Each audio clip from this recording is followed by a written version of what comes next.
Le sifflet du train en direction de l'ouest déchira l'air brûlant du Nevada, alors qu'il entrait en gare de Reno par un après-midi torride de juillet 1875.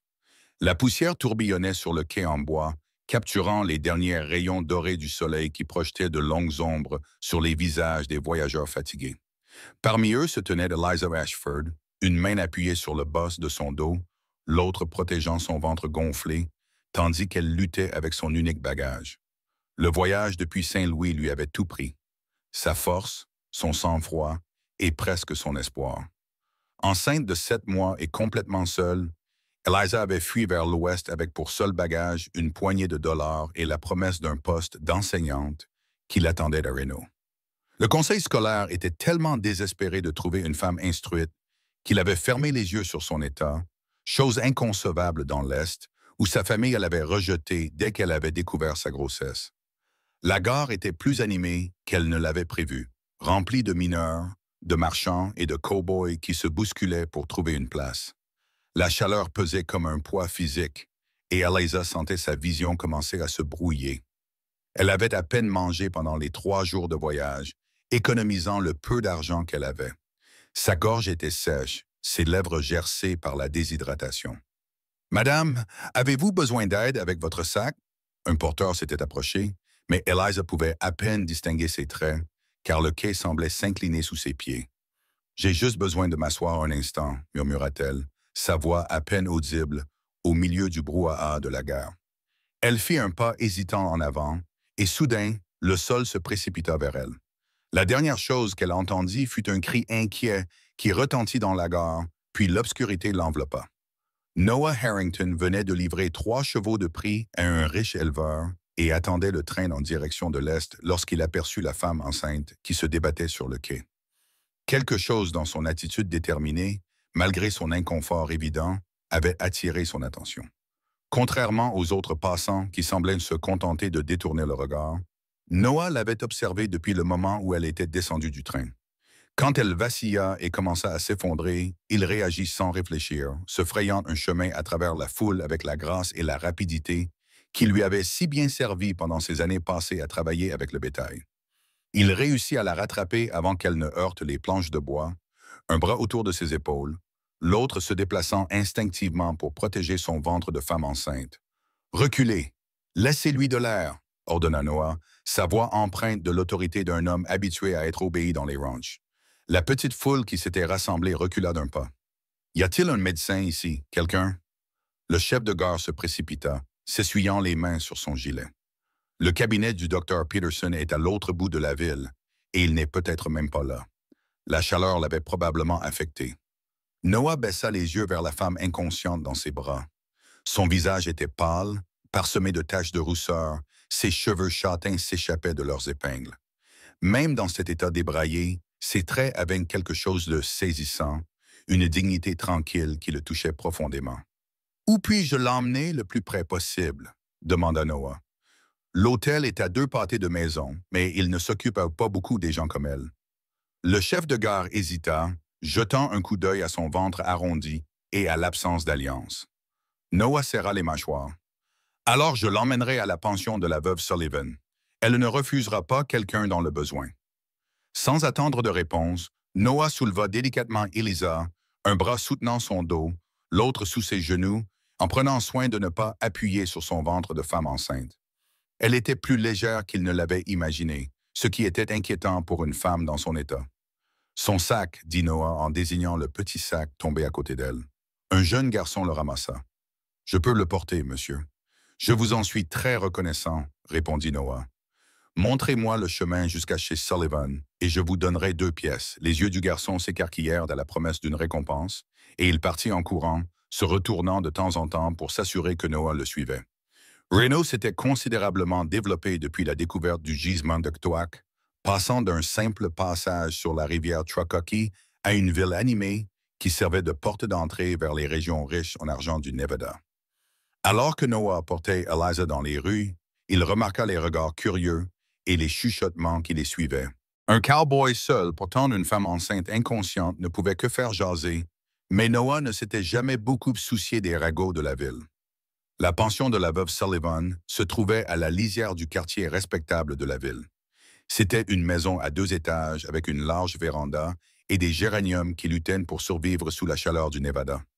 Le garçon monta les marches 4 à 4 et frappa à la porte, tandis que Noah descendait prudemment les escaliers avec son précieux fardeau. Martha Sullivan ouvrit la porte elle-même, ses cheveux gris tirés en arrière, un chignon sévère qui ne diminuait en rien la gentillesse de son regard. Elle observa la scène devant elle sans faire de commentaire. « Elle s'est évanouie à la gare », expliqua Noah. « La chaleur, je suppose, et peut-être la faim aussi. Elle a besoin d'un endroit pour se reposer. » La veuve s'écarta. « Faites-la entrer, Monsieur Harrington. J'ai une chambre au rez-de-chaussée. »« Ça ira. » Noah était reconnaissant à la veuve pour sa discrétion. Elle ne posa aucune question inutile et le conduisit dans une petite chambre propre, à côté du couloir principal. Avec des gestes prudents, Noah déposa Eliza sur le lit, surpris de ressentir une réticence à la lâcher. Elle respire régulièrement, observa Martha en posant sa main ridée sur le front d'Eliza. Mais elle a de la fièvre. « Tommy », dit-elle au garçon qui les avait suivis à l'intérieur, toujours agrippé au val d'Eliza. « Va chercher de l'eau fraîche au puits derrière la maison. »« Oui, madame, » répondit le garçon en posant le sac avant de s'éloigner en courant. Martha se tourna vers Noah. « Je suppose que vous ne savez pas qui elle est. » Noah secoua la tête. « Elle est arrivée par l'ouest en venant de l'est. C'est tout ce que je sais. » Martha commença à desserrer le col d'Eliza et à lui retirer ses chaussures avec une efficacité rodée. « Eh bien, elle n'est pas en état de nous le dire elle-même pour le moment. Je vais devoir l'examiner correctement, m'assurer que le bébé ne va pas naître prématurément. » Noah sentit une vague d'embarras l'envahir et se tourna vers la porte. « Je devrais vous laisser faire. »« Pas si vite, jeune homme, » Martha l'interpella. « C'est vous qui l'avez amenée ici. Vous êtes en partie responsable d'elle jusqu'à ce que nous en sachions plus. Tommy va revenir avec de l'eau. J'ai besoin que vous alliez chercher le docteur Peterson. Dites-lui que c'est urgent. Une femme enceinte souffre d'un coup de chaleur. » Noah hésita un instant avant d'acquiescer. « Je le ramènerai aussi vite que possible. » Alors qu'il enfourchait son cheval alezan, Noah se surprit à jeter un regard inquiet vers la pension, ce qui était inhabituel pour lui. À 30 ans, il n'avait jamais été du genre à se mêler des problèmes des autres. Sa vie de cow-boy et plus récemment de marchand de chevaux lui avait appris la valeur de la discrétion. Pourtant, quelque chose chez cette femme vulnérable avait réveillé en lui un instinct protecteur dont il ignorait l'existence. Éperonnant Storm pour le faire trotter, Noah se dirigea vers le cabinet du médecin, calculant mentalement le temps qu'il lui faudrait pour revenir. Il se surprit à espérer que la femme serait toujours inconsciente à son retour, au moins jusqu'à ce qu'il ait trouvé quoi lui dire. Eliza reprit lentement conscience, remarquant d'abord la douceur sous son corps et le soulagement bienvenu après la chaleur oppressante. Un linge frais était pressé contre son front, et elle gémit doucement lorsqu'il apaisa sa peau brûlante. « Voilà, vous reprenez vos esprits », dit une voix bienveillante. Eliza ouvrit les yeux et vit une femme âgée au visage ridé et au regard perçant qui la regardait. Une panique momentanée la saisit alors qu'elle s'efforçait de se rappeler où elle était et comment elle était arrivée là. Ses mains se posèrent instinctivement sur son ventre. « Le bébé va bien, ma chère », la rassura la femme. « Reposez-vous. Je m'appelle Martha Sullivan. Vous êtes dans ma pension à Reno. »« Reno », répéta Eliza, les souvenirs lui revenant lentement. « La gare ?» Je me souviens m'être senti faible. Elle essaya de s'asseoir mais fut doucement repoussée. « C'est vrai. Vous vous êtes évanoui à cause de la chaleur et de l'épuisement, je suppose. Heureusement pour vous, M. Harrington était là pour vous rattraper avant que vous ne tombiez par terre. »« M. Harrington » demanda Eliza, essayant de se souvenir de ce nom. « Noah Harrington » expliqua Martha. « Grand, large d'épaules, avec une petite barbe. Il vous a porté jusqu'ici depuis la gare. Il est parti chercher le médecin. » Eliza sentit ses joues s'empourprer, et cela n'avait rien à voir avec sa fièvre. L'idée d'avoir été portée à travers la ville par un inconnu, surtout dans son état, était humiliante. Que penseraient des gens? Son nouveau départ à Reno était déjà gâché avant même qu'elle ne soit vraiment arrivée. « Je n'ai pas les moyens de payer un médecin », admet Eliza d'une petite voix. J'ai à peine assez pour payer le premier mois de loyer d'une chambre jusqu'à ce que je commence mon poste d'enseignante. Martha haussa les sourcils. Un poste d'enseignante. Vous devez donc être Mal Ashford. Le conseil scolaire vous attendait. Eliza acquiesça faiblement. Eh bien, ne vous inquiétez pas pour les frais médicaux ou la chambre pour l'instant. Nous nous en occuperons plus tard. Le ton de Martha ne souffrait aucune discussion. Le plus important, c'est que vous et votre bébé soyez en bonne santé. À quand remonte votre dernier repas correct? Eliza dut réfléchir. Hier matin, je suppose. Un peu de pain et de fromage. Martha claqua la langue en signe de désapprobation. Pas étonnant que vous vous soyez évanoui. Vous ne pouvez pas vous affamer. Pas avec un enfant en route. Elle se leva. J'ai un ragoût qui mijote. Vous pensez pouvoir en manger quelques cuillerées? La simple mention de la nourriture fit grogner l'estomac d'Eliza, et elle acquiesça, à la fois reconnaissante et honteuse. Martha l'aida à s'asseoir, calant des oreillers derrière son dos, avant de partir chercher le ragoût promis. Seule, Eliza fit le point sur sa situation. La pièce était petite mais propre, avec un mobilier simple et des rideaux en dentelle qui filtraient la lumière du soleil de fin d'après-midi. Son val avait été placé au pied du lit, intact. Elle pressa ses mains contre son ventre, sentant les mouvements rassurants de l'enfant à l'intérieur. « Nous sommes arrivés à Reno, mon petit, » murmura-t-elle, même si ce n'est pas tout à fait de l'arrivée que j'avais prévue. Elle se posait des questions sur l'homme qui l'avait porté, Noah Harrington. Ce nom évoquait une image de force et de compétence, même si elle ne se souvenait pas de son visage. Elle devrait le remercier comme il se doit lorsqu'elle le verrait, même si l'idée de le revoir la remplissait d'embarras. Martha revint avec un plateau sur lequel se trouvait un bol de ragoût parfumé, un morceau de pain et un verre de lait.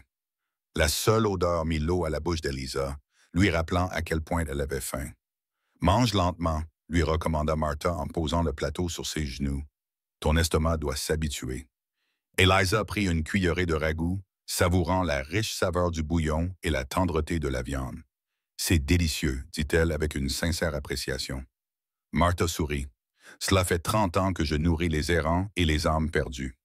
Mon Arthur, que Dieu ait son âme, disait toujours que c'était ma cuisine qui le retenait auprès de moi. » Pendant qu'Eliza mangeait, Martha s'affairait à ranger la pièce et à entr'ouvrir la fenêtre pour laisser entrer l'air frais.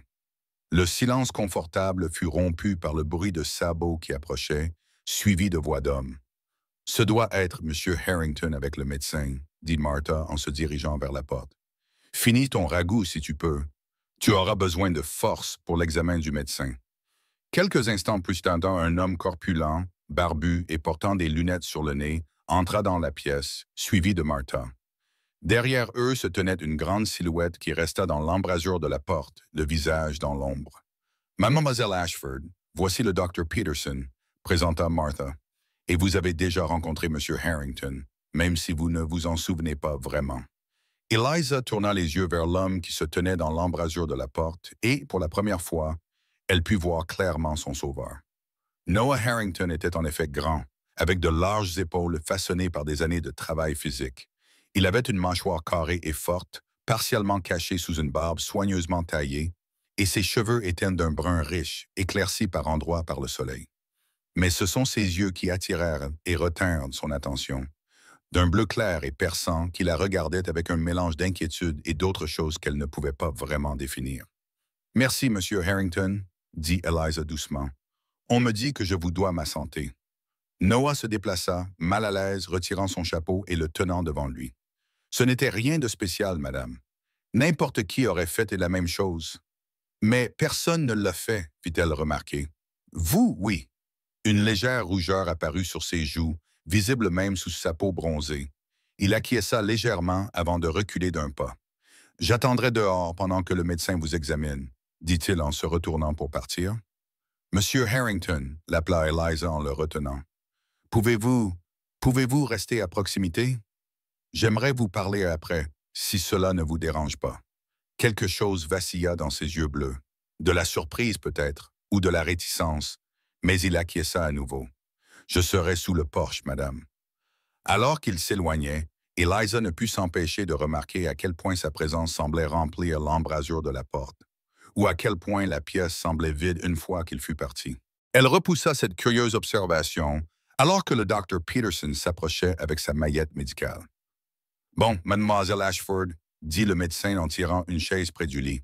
Voyons voir comment vous allez, vous et votre bébé. Dehors, sous le poche, Noah s'installa dans l'un des fauteuils à bascule, son chapeau posé sur les genoux, et regarda la rue. Le soleil commençait à se coucher, peignant les bâtiments de Reno de nuances dorées et ambrées. Il aurait dû être en route. Il avait des affaires à régler, des chevaux à livrer. Pourtant, il était assis là, attendant d'une femme qu'il ne connaissait pas, pour des raisons qu'il ne pouvait pas tout à fait s'expliquer. Ce n'était pas son genre de s'impliquer. Des années passées à errer de ranch en ranch lui avaient appris l'importance de garder ses distances et de s'occuper de ses propres affaires. Il était à Reno depuis 6 mois maintenant, plus longtemps qu'il ne restait habituellement au même endroit, attiré par l'opportunité de s'établir comme marchand de chevaux. Il s'était bâti une modeste réputation et avait même versé un acompte pour un petit terrain à l'extérieur de la ville où il espérait commencer à élever ses propres chevaux. Une vie qui ne laissait aucune place aux complications, surtout pas sous la forme d'une femme enceinte sans mari en vue. Pourtant, lorsqu'elle l'avait regardé avec ses yeux verts limpides, il avait senti quelque chose bouger en lui, une sorte de reconnaissance sans pouvoir dire de quoi il s'agissait. Et lorsqu'elle lui avait demandé de rester, il s'était trouvé incapable de refuser. La porte s'ouvrit derrière lui et le docteur Peterson apparut, s'essuyant les mains sur un chiffon. « Comment va-t-elle » demanda Noah en se levant. Le médecin soupira. Épuisé et mal nourri, mais le bébé semble en bonne santé, à 7 mois d'après mes estimations. Elle a besoin de repos, d'une bonne alimentation et de beaucoup de liquide. Le voyage a été trop éprouvant pour son état, mais elle est jeune et en bonne santé par ailleurs. Elle devrait se rétablir rapidement avec des soins appropriés. Noah acquiesça, soulagé malgré lui. Et le bébé, comme je l'ai dit, semble en bonne santé. Mais elle devra faire attention pendant les 2 prochains mois. Plus de longs voyages, c'est certain. Le médecin regarda Noah d'un air curieux. « Vous la connaissez bien? »« Non, admit Noah. J'étais juste là quand elle s'est évanouie. » H, le médecin l'observa un instant de plus. « Eh bien, c'est une bonne chose que vous ayez été là. Elle aurait pu perdre le bébé si elle était tombée violemment sur le quai. » Il mit son chapeau et prit son sac. « Martha sait quoi faire. Je repasserai demain, mais faites-moi signe s'il y a du changement. » Alors que le médecin descendait les marches, Martha apparut à la porte. « Elle vous demande, M. Harrington. » Noah hésita, puis remit son chapeau et suivit Martha à l'intérieur. La vieille femme le conduisit jusqu'à la porte de la chambre, puis lui lança un regard appuyé. « Cette fille a déjà assez souffert. Quoi que vous lui disiez, soyez gentil, l'avertit-elle. « Oui, madame, répondit Noah, quelque peu déconcerté par cette consigne. Il n'était pas connu pour sa douceur dans ses propos, mais il n'avait aucune intention d'être méchant. Eliza était assise dans son lit, les cheveux soigneusement peignés et attachés, et son visage avait retrouvé un peu de couleur. Elle semblait plus forte qu'auparavant, même si elle était encore fragile. Elle joignit les mains sur son ventre lorsque Noah entra, un geste nerveux qui ne lui échappa pas. « Monsieur Harrington, dit-elle en le saluant, asseyez-vous, je vous en prie. » Noah prit la chaise que le médecin avait laissée libre, retirant maladroitement son chapeau et le posant sur ses genoux. « Madame, comment vous sentez-vous? »« Beaucoup mieux, merci. Et appelez-moi Eliza, mademoiselle Ashford, si vous tenez à rester formelle. »« Mademoiselle Ashford, répondit Noah en inclinant légèrement la tête. Je tenais à vous remercier comme il se doit, poursuivit Eliza. Madame Sullivan m'a raconté ce que vous avez fait. Vous m'avez rattrapé avant que je ne tombe. Vous m'avez porté jusqu'ici et vous êtes allé chercher le médecin. Je vous en suis profondément reconnaissante. Noah se tortilla mal à l'aise. Ce n'était rien, Mal Ashford. Ce n'était pas rien pour moi, insista-t-elle, ni pour mon enfant. Sa main se posa protectrice sur son ventre. Le docteur Peterson dit qu'une chute aurait pu être très dangereuse. Noah ne savait pas trop comment réagir. Il n'avait jamais été doué pour trouver les mots réconfortants ou rassurants. « Je suis heureux que vous alliez tous les deux bien, » finit-il par dire. Un petit sourire effleura ses lèvres. « Merci. J'ai bien peur de vous avoir causé beaucoup de désagréments. »« Pas du tout, » l'assura-t-il. Un silence gênant s'installa entre eux. Noah était parfaitement conscient qu'il devrait probablement partir, mais il se sentait réticent à le faire. Il y avait quelque chose chez Eliza Ashford qui l'intriguait. une force tranquille sous sa vulnérabilité évidente. Madame Sullivan m'a dit que vous alliez être le nouveau professeur, dit-il, rompant le silence. Eliza acquiesça. Oui, je commence en septembre. Elle baissa les yeux vers son ventre. Vous avez fait un long voyage pour venir enseigner à Reno, observa Noah. Une ombre passa sur son visage. Oui, eh bien, les opportunités pour les femmes dans ma situation sont limitées. Le conseil scolaire ici avait tellement besoin d'un enseignant qualifié qu'il était prêt à fermer les yeux sur certaines circonstances. Noah comprit ce qu'elle ne disait pas. Une femme enceinte non mariée avait peu de portes ouvertes, surtout dans l'Est, où les règles sociales étaient appliquées de manière plus rigide. Le fait qu'elle ait obtenu un poste d'enseignante en disait long sur ses qualifications et sur le désespoir du conseil scolaire. Reno est une ville en pleine croissance, dit Noah. Elle n'est pas aussi critique que certains endroits. Les gens s'occupent surtout de leurs affaires. Je l'espère, répondit Eliza doucement. Je suis venu ici pour prendre un nouveau départ pour nous deux. Elle baissa à nouveau les yeux vers son ventre, une expression tendre traversant son visage. Noah eut envie de la rassurer, même s'il savait qu'il ne fallait pas faire de promesses sur le comportement des autres. Les enfants auront de la chance de vous avoir comme enseignante, dit-il à la place. Elle leva les yeux vers lui, la surprise et la gratitude dans le regard. C'est gentil de votre part, Monsieur Harrington, d'autant plus que vous ne savez rien de mes compétences pédagogiques. Noah, dit-il soudainement, je m'appelle Noah. Son sourire s'élargit légèrement. Noah, répéta-t-elle, et quelque chose dans la façon dont elle prononça son nom lui procura une sensation de chaleur qui n'avait rien à voir avec la chaleur du Nevada. Ce moment fut interrompu par l'arrivée de Martha avec un autre plateau. « C'est l'heure du dîner », annonça-t-elle, ses yeux perçants embrassant la scène devant elle. « Monsieur Harrington, vous êtes le bienvenu si vous le souhaitez. » Noah se leva rapidement et remit son chapeau sur sa tête. « Merci, Madame Sullivan, mais je dois y aller, j'ai des chevaux à soigner. » Il se tourna vers Eliza. « Mademoiselle Ashford, je suis heureux que vous vous sentiez mieux. Merci encore, Noah, dit Eliza, pour tout. » Il hocha la tête une fois, maladroitement, avant de s'échapper. En sortant dans l'air du soir, Noah prit une profonde inspiration, essayant de se vider l'esprit. Il ne se souvenait pas de la dernière fois qu'une femme l'avait autant affecté, surtout une femme qui était clairement inaccessible compte tenu de son état. Pourtant, alors qu'il enfourchait Storm et se dirigeait vers l'écurie où il gardait ses chevaux, Noah ne put s'empêcher de jeter un coup d'œil en arrière vers la pension, se demandant s'il reverrait Eliza Ashford. Le lendemain matin, le temps était clair et déjà chaud, promettant une autre journée torride de juillet. Eliza se réveilla en se sentant nettement mieux que la veille. Le repos, la nourriture et les soins avaient fait des merveilles, même si elle se sentait encore plus faible qu'elle ne l'aurait souhaité. Madame Sullivan lui apporta son petit déjeuner sur un plateau. Des œufs, des toasts et encore du lait riche que le médecin avait insisté pour qu'elle boive. « Vous devez reprendre des forces », dit fermement la vieille femme en posant le plateau sur les genoux d'Eliza. « Je ne saurais trop vous remercier pour votre gentillesse, Madame Sullivan, » dit Eliza, « mais je dois vous demander combien cela va me coûter. J'ai un peu d'argent, mais je dois faire attention jusqu'à ce que je touche mon premier salaire. » Martha fit un geste de la main pour signifier que ce n'était pas grave. « Nous trouverons une solution. Ne vous inquiétez pas, le médecin a déjà été payé. »« Payé par qui ?» demanda Eliza surprise. « Monsieur Harrington s'en est occupé, » répondit Martha en s'affairant à redresser des rideaux. Eliza faillit s'étouffer avec ses œufs. Il a payé le médecin, mais pourquoi ferait-il cela? Il ne me connaît même pas. Martha se tourna vers elle, le visage ridé empreint d'un air entendu. Certains hommes sont simplement honnêtes, même s'ils sont rares. Noah Harrington a toujours été quelqu'un qui aide quand il le peut, même s'il reste plutôt discret. Eliza se sentit submergée par la générosité de cet inconnu. D'abord, il l'avait sauvée, puis il avait payé le médecin. C'était trop. « Je vais devoir le rembourser, » dit-elle fermement. « Vous pouvez lui dire vous-même si vous voulez, » répondit Martha. « Il est passé tôt ce matin pour prendre de vos nouvelles. Il a dit qu'il reviendrait vers midi si cela vous convenait. » Eliza sentit son estomac se nouer, et cela n'avait rien à voir avec le bébé. « Oui, ça me va, » dit-elle en essayant de paraître nonchalante. « Je devrais de toute façon le remercier comme il se doit. » Martha Louis lança un regard qui suggérait qu'elle n'était pas dupe du ton désinvolte d'Eliza.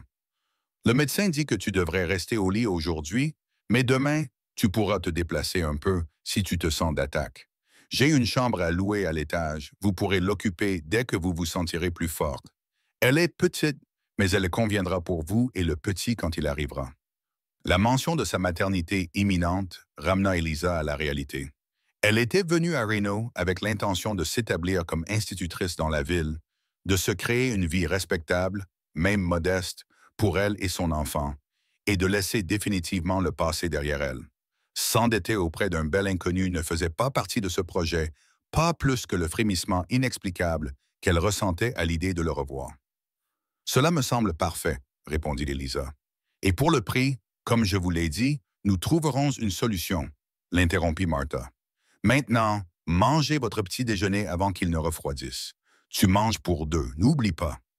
Après le petit déjeuner, Martha aida Eliza à se laver et à s'habiller d'une simple robe en coton adaptée à son ventre de femme enceinte. Même si elle était encore alitée, elle se sentait bien mieux vêtue correctement plutôt qu'en chemise de nuit. Martha lui avait également rapporté sa brosse à cheveux, permettant à Elisa de se coiffer de manière simple, mais soignée. Inutile de t'agiter, commentait Martha alors qu'Eliza vérifiait son apparence pour la troisième fois dans le petit miroir à main. Ce n'est que M. Harrington qui vient nous rendre visite. Eliza sentit qu'elle rougissait. Je veux simplement être présentable. C'est déjà assez pénible qu'il m'ait vue inconsciente et débraillée la première fois. Martha émit un son évasif qui exprimait à la fois son incrédulité et son amusement. Je te laisse te reposer maintenant. Appelez-moi si vous avez besoin de quoi que ce soit. Restée seule, Eliza essaya de lire le recueil de poésie qu'elle avait apporté, mais son esprit vagabondait. Elle ne cessait de penser à Noah Harrington, à ses yeux bleus perçants, à la force avec laquelle il l'avait apparemment porté et à sa gentillesse inattendue en payant le médecin. Quel genre d'homme faisait de telles choses pour une parfaite inconnue? Elle se dit que ce n'était que de la gratitude, combinée à la vulnérabilité de sa situation. Rien de plus. Cela ne pouvait pas être plus que cela. Pas dans sa situation. Peu après midi, on frappa à la porte et Martha apparut. Monsieur Harrington était là pour vous voir si vous vous sentez d'attaque. Eliza lissa sa robe et acquiesça. Oui, faites-le entrer, s'il vous plaît.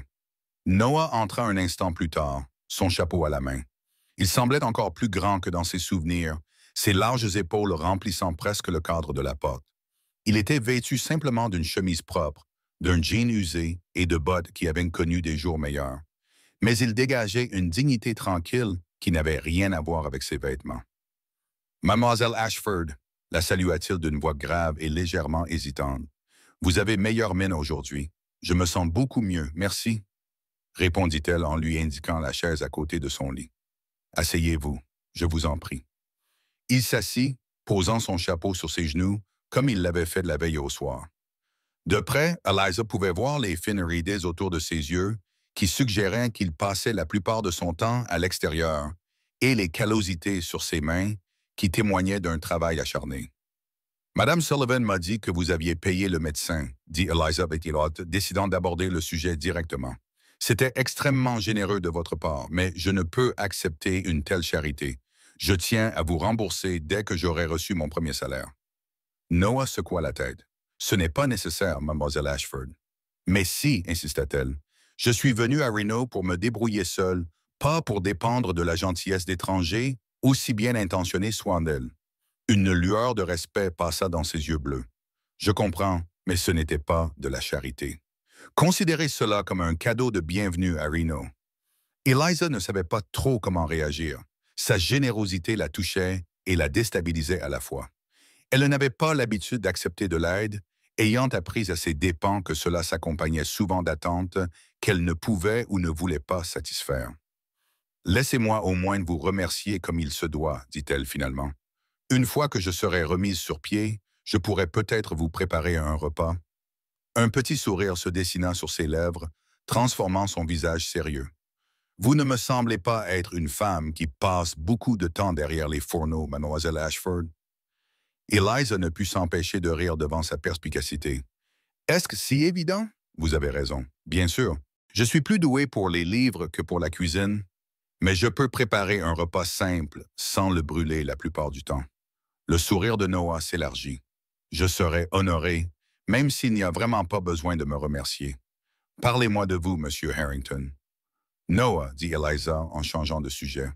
Madame Sullivan m'a dit que vous travaillez avec des chevaux. Noah acquiesça, semblant plus à l'aise avec ce sujet. Je les achète, les vends et les entraîne. J'ai travaillé avec des chevaux presque toute ma vie. D'abord comme ouvrière agricole, puis à mon compte ces dernières années. J'espère bientôt me lancer dans l'élevage. J'ai repéré un terrain juste à l'extérieur de la ville. Alors qu'il parlait de son travail, l'attitude de Noah changea complètement. Sa gêne disparut, remplacée par une confiance tranquille et une passion sincère. Eliza se sentit attirée par l'amour évident qu'il portait à son métier. « Vous devez être très doué avec eux, » observa-t-elle. Il haussa les épaules, un geste à la fois modeste et naturel. « Je comprends les chevaux. Ce sont des créatures honnêtes. Pas de faux semblants, pas d'arrière-pensée, juste de l'instinct et des sentiments purs. »« Contrairement aux humains, tu veux dire ?» dit Eliza doucement. Leurs regards se croisèrent, et, l'espace d'un instant, un courant de compréhension passa entre eux. « Oui, dit-il simplement, contrairement aux humains. » Le moment s'éternisa, lourd de pensées inexprimées, jusqu'à ce que Noah s'éclaircisse la gorge et détourne le regard. « Et toi, qu'est-ce qui amène une enseignante à venir de Saint-Louis ?» demanda Eliza. Bien que j'aie grandi à Boston à l'origine, elle hésita, ne sachant pas trop quoi révéler. La vérité était compliquée et douloureuse, mais elle en avait assez des demi-vérités et des esquives qui étaient devenues nécessaires au cours des derniers mois. J'avais besoin d'un nouveau départ, dit-elle finalement, quelque part loin des complications passées. Le conseil scolaire ici était prêt à m'embaucher sur la base de mes qualifications et de mes références, malgré mon état. C'était une opportunité que je ne pouvais pas refuser. Noah acquiesça sans poser d'autres questions, mais son regard profond suggérait qu'il pouvait combler lui-même au moins une partie des lacunes. Son absence de jugement fut comme une bombe pour l'esprit blessé d'Eliza. « Reno se développe rapidement, dit-il à la place. Beaucoup de familles s'installent, les enfants ont besoin d'être scolarisés. Ils se débrouillent avec des enseignants temporaires depuis près d'1 an maintenant. C'est ce que j'ai compris d'après les lettres du conseil, répondit Eliza. Ils semblaient très impatients que je commence, même s'ils ont accepté d'attendre jusqu'à la naissance du bébé. Et ensuite, demanda Noah. Ce ne sera pas facile de jouer au golf avec un nouveau-né. C'était une question pratique à laquelle Eliza avait elle-même réfléchi. Madame Peterson, la femme du médecin, m'a proposé de m'aider à garder l'enfant pendant que j'enseigne. Ce n'est pas idéal, mais c'est la meilleure solution que j'ai pu trouver. Noah sembla réfléchir, puis acquiesça. Ici, les gens s'entraident. C'est différent de l'Est. Ils discutèrent pendant près d'1 heure, la conversation se déroulant plus facilement qu'Eliza ne l'aurait imaginé. Noah lui raconta ses années passées à travailler dans des ranchs à travers l'Ouest et elle lui fit part de ses expériences d'enseignante à Saint-Louis. Ils évitèrent soigneusement le sujet de sa grossesse et du père absent, une omission dont Eliza lui était reconnaissante. Finalement, Noah se leva et remit son chapeau sur sa tête. « Je dois vous laisser vous reposer, sur ordre du médecin. » Eliza fut surprise de se sentir réticente à le voir partir. « Merci de votre visite et pour tout le reste. » Il changea de position, l'air presque timide pendant un instant. Je me demandais si je pouvais repasser vous voir. Peut-être demain. La question prit Eliza au dépourvu, provoquant cette même sensation inexplicable dans son ventre. C'était peut-être inconvenant, compte tenu de son état et des circonstances. Pourtant, elle se surprit à acquiescer. « J'aimerais beaucoup, » dit-elle simplement. Un sourire sincère illumina le visage de Noah, transformant complètement ses traits. Demain, puis après son départ, Eliza s'allongea contre ses oreillers, une main posée sur son ventre, où le bébé avait commencé à donner des coups de pied plus insistantes. « Qu'en penses-tu, mon petit ?» murmura-t-elle. « Est-ce idiot d'apprécier autant sa compagnie ?» Le bébé donna un nouveau coup de pied, comme pour répondre, et Eliza rit doucement. « Oui, peut-être, mais idiot ou pas, je me rends compte que j'attends demain avec beaucoup d'impatience. » Fidèle à sa parole, Noah revint le lendemain, puis le surlendemain. Chaque visite durait un peu plus longtemps, leur conversation devenait plus profonde, et une amitié timide commençait à se former entre eux. À la fin de la semaine, Eliza était assez forte pour quitter son lit, et Martha l'aida à se rendre sous le porche, où elle pouvait s'asseoir dans un fauteuil à bascule et profiter de l'air frais. C'est là que Noah la trouva lors de sa 5e visite, le visage tourné vers le soleil, les yeux fermés dans un calme satisfait. Il s'arrêta au bas des marches, frappé par la façon dont la lumière du soleil se reflétait dans ses cheveux châtains, faisant ressortir des mèches cachées de cuivre et d'or. Dans cet instant d'insouciance, une main posée sur son ventre arrondi, elle semblait si paisible, si épanouie, qu'il faillit faire demi-tour et partir plutôt que de la déranger. Mais elle avait dû sentir sa présence, car elle ouvrit les yeux et le repéra immédiatement. Le sourire qui illumina son visage envahit son cœur d'une chaleur qui lui était devenue familière ces derniers jours. Noah, le salua-t-elle, utilisant son prénom avec une aisance qui le surprenait encore. J'espérais que tu viendrais aujourd'hui. Je t'avais dit que je viendrais, n'est-ce pas? Répondit-il en montant les marches. Il s'installa dans le fauteuil à côté d'elle, posant un petit paquet enveloppé dans du papier brun sur la petite table entre eux. Je t'ai apporté quelque chose. Eliza haussa les sourcils, surprise. Tu n'avais pas besoin de m'apporter quoi que ce soit. Ce n'est rien de spécial, lui assura-t-il. J'ai juste pensé que tu voudrais peut-être autre chose à lire que ce recueil de poésie que tu as presque usé. Eliza déballait le paquet pour découvrir 2 livres, un recueil d'essais d'Emerson et un roman de Charles Dickens. Ses doigts caressaient respectueusement les couvertures en relief. Comment savais-tu que j'aimais lire? Noah haussa les épaules, bien qu'il semblait ravi de sa réaction. J'ai deviné. Tu es enseignante et puis... Ce sont des livres merveilleux, dit Eliza sincèrement. Merci. Le libraire m'a aidé à les choisir, ami Noah. Il m'a dit qu'ils étaient très appréciés des femmes cultivées. Eliza rit, un son que Noah avait appris à chérir au cours des derniers jours. Eh bien, le libraire a bon goût, même si je ne me considère pas particulièrement cultivé par rapport à beaucoup d'autres. Mes études ont pris fin lorsque mon père est décédé. Après cela, je me suis instruite du mieux que j'ai pu tout en enseignant aux autres. C'était l'une des nombreuses petites révélations qui avaient émergé au cours de leur conversation. Des fragments de son passé qu'elle partageait avec prudence, comme si elle testait s'il allait la juger pour cela. Parfois, c'est la meilleure forme d'éducation, a suggéré Noah, celle que l'on acquiert en se battant pour soi-même. Elle l'a regardé avec ce regard pénétrant qui lui donnait toujours l'impression qu'elle voyait plus qu'il ne voulait révéler. Oui, je suppose que c'est vrai. Et toi, Noah? Quel genre d'éducation as-tu reçu? Pas vraiment une éducation formelle, admit-il. Mon père m'a appris à lire et à compter. Après son départ, j'ai appris ce dont j'avais besoin par l'expérience. J'ai lu des livres quand je le pouvais, même si je ne peux pas prétendre comprendre la moitié de ce que M. Emerson essaie de dire. Peut-être pourrions-nous le lire ensemble, suggéra Eliza, avant de paraître immédiatement gênée par son audace. Enfin, si cela vous intéresse. Noah fut surpris de trouver cette idée séduisante. J'aimerais bien, si vous êtes prête à m'expliquer les passages difficiles. Ils s'installèrent dans un silence confortable, se balançant doucement tout en observant les allées et venues dans la rue. C'était une journée animée à Reno, avec des chariots et des cavaliers qui passaient, se rendant aux mines et aux ranchs qui entouraient la ville en pleine expansion. Le docteur Peterson dit que vous pouvez reprendre vos activités normales la semaine prochaine, dit Noah après un moment. Il dit que le repos vous a fait du bien. Oui, il m'a dit de la même chose quand il est venu hier, mais il a insisté pour que je ne fasse pas d'efforts excessifs. Noah acquiesça, soulagé d'entendre cela. Il s'était inquiété pour elle plus qu'il ne voulait l'admettre, même à lui-même. Vous allez donc chercher un logement plus permanent, j'imagine. En fait, Mme Sullivan m'a proposé la chambre à l'étage à un prix très raisonnable. Il est logique de rester ici, au moins jusqu'à la naissance du bébé. Elle a été si gentille, et elle sait tout. Enfin, presque tout. La main d'Eliza se posa sur son ventre, un geste que Noah avait remarqué qu'elle faisait souvent, surtout lorsqu'elle était nerveuse ou incertaine. C'est bien, dit-il. Martha Sullivan est la meilleure femme de Reno, si vous voulez mon avis. Elle a un cœur aussi grand que la Sierra Nevada. Elle parle également en bien de vous, dit Eliza avec un petit sourire, puisque vous êtes l'un des rares hommes de la ville à qui elle confierait sa vie. Noah se sentit étrangement flatté par cette évaluation. C'était un grand compliment venant d'elle. Un autre silence confortable s'installa entre eux. Noah se surprit à étudier le profil d'Eliza, la courbe délicate de son cou, la détermination de son menton. Il n'avait jamais été doué pour la poésie ou les mots fleuris, mais quelque chose en elle lui donnait envie d'avoir ce talent.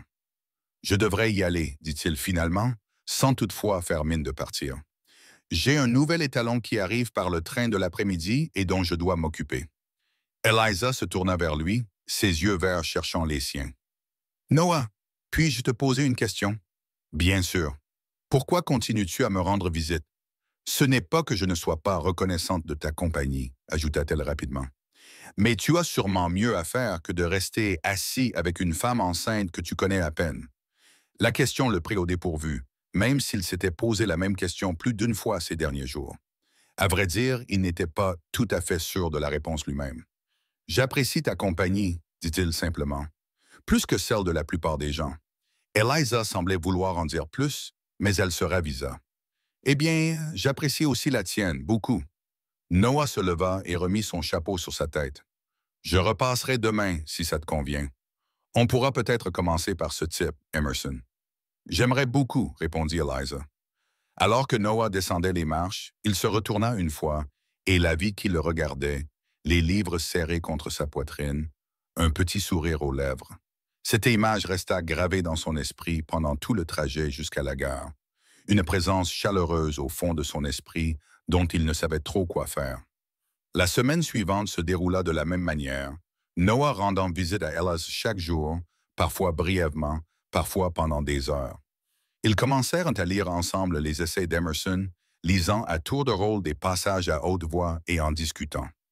Noah fut surpris de constater qu'il appréciait cet exercice intellectuel, même s'il soupçonnait que cela tenait davantage à la compagnie qu'au contenu. À mesure qu'Eliza reprenait des forces, ils commencèrent à faire de courtes promenades en ville, Noah lui offrant son bras avec sollicitude pour la stabiliser. Si les gens regardaient ce couple étrange, composé d'une enseignante enceinte et d'un marchand de chevaux taciturne, aucun des deux ne semblait s'en apercevoir ni s'en soucier. C'est au cours d'une de ces promenades, près de 2 semaines après l'évanouissement d'Eliza à la gare, que Noah aborda enfin le sujet qu'ils avaient tous deux soigneusement évité. Le père du bébé, commença-t-il maladroitement, alors qu'il se promenait le long de la rivière. Je suppose qu'il n'est pas dans le tableau. Eliza trébucha légèrement, mais elle ne s'éloigna pas de lui. Non, dit-elle après un moment, il n'est pas là. Noah attendit, sans insister, mais en lui faisant clairement comprendre qu'il était prêt à l'écouter si elle voulait lui en parler. Eliza soupira, sa main libre se posant sur son ventre dans ce geste protecteur qu'il avait appris à reconnaître. Il s'appelait William. C'était le fils d'un banquier de Saint-Louis, charmant et cultivé. Nous nous sommes rencontrés lors d'une réunion d'un cercle littéraire. Il m'a courtisé avec beaucoup d'ardeur. Elle fit une pause et Noah put voir la douleur dans ses yeux alors qu'elle se remémorait ce souvenir. J'étais flatté par son attention, bêtement. Il parlait de mariage, d'un avenir ensemble. Je le croyais. Sa voix se durcit. Quand je lui ai dit que j'étais enceinte, il a nié que c'était le sien. Il a dit que j'essayais de le piéger. Sa famille avait de l'influence dans la ville. Son père siégeait au conseil scolaire. J'ai perdu mon poste d'enseignante le lendemain. Noah ressentit une vague de colère envers cet homme inconnu. « Salaud » marmonna-t-il. Eliza eut un rire sans humour. « En effet, mais c'est mon enfant qui portera cette étiquette, pas lui. » Ils arrivèrent à un banc surplombant la rivière, et Noah la guida vers celui-ci, s'asseyant à côté d'elle. « Qu'avez-vous fait ensuite? Que pouvais-je faire? » Mes parents étaient morts depuis des années. Je n'avais aucune famille vers qui me tourner. J'ai utilisé mes économies pour survivre pendant que j'écrivais des lettres au conseil scolaire de tout le pays, dans l'espoir que quelqu'un m'embauche malgré mon état. Sa main se crispa sur son bras. Reno a été la seule offre que j'ai reçue. Une ville désespérée, prête à fermer les yeux sur ma situation en échange d'un enseignant qualifié. Leur désespoir fait le bonheur de Reno, dit Noah avec fermeté. Eliza le regarda, les yeux remplis de surprise et de gratitude. C'est très gentil de votre part. Noah haussa les épaules, mal à l'aise face à sa gratitude. C'est simplement la vérité. Ces enfants auront de la chance de vous avoir comme enseignante. Ils restèrent assis en silence pendant un moment, regardant couler la rivière. Noah était très conscient de la main d'Eliza toujours posée sur son bras, de la chaleur de son corps à côté du sien sur le banc. « Et vous, Noah? » demanda-t-elle finalement. « Vous n'avez jamais parlé de votre famille. » Ce fut à son tour de se raidir légèrement. « Il n'y a pas grand-chose à dire. Ma mère était morte quand j'étais jeune. P m'a élevé seul. Il m'a appris tout ce qu'il savait sur les chevaux et le travail acharné. Il a été tué dans une ruée quand j'avais 16 ans. Je suis seul depuis lors. »« Je suis désolé, dit Eliza doucement, sa main se resserrant sur son bras dans un geste de réconfort. Cela a dû être très difficile.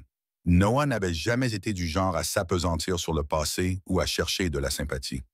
C'était il y a longtemps, dit-il simplement. Eliza insista néanmoins. Perdre ses parents si jeunes marque une personne. Je sais que cela m'a marqué. Cela m'a rendu déterminé à être autonome et à ne jamais dépendre de quelqu'un d'autre. Elle eut un petit rire dépréciatif, même si les événements récents avaient plutôt remis en question cette résolution.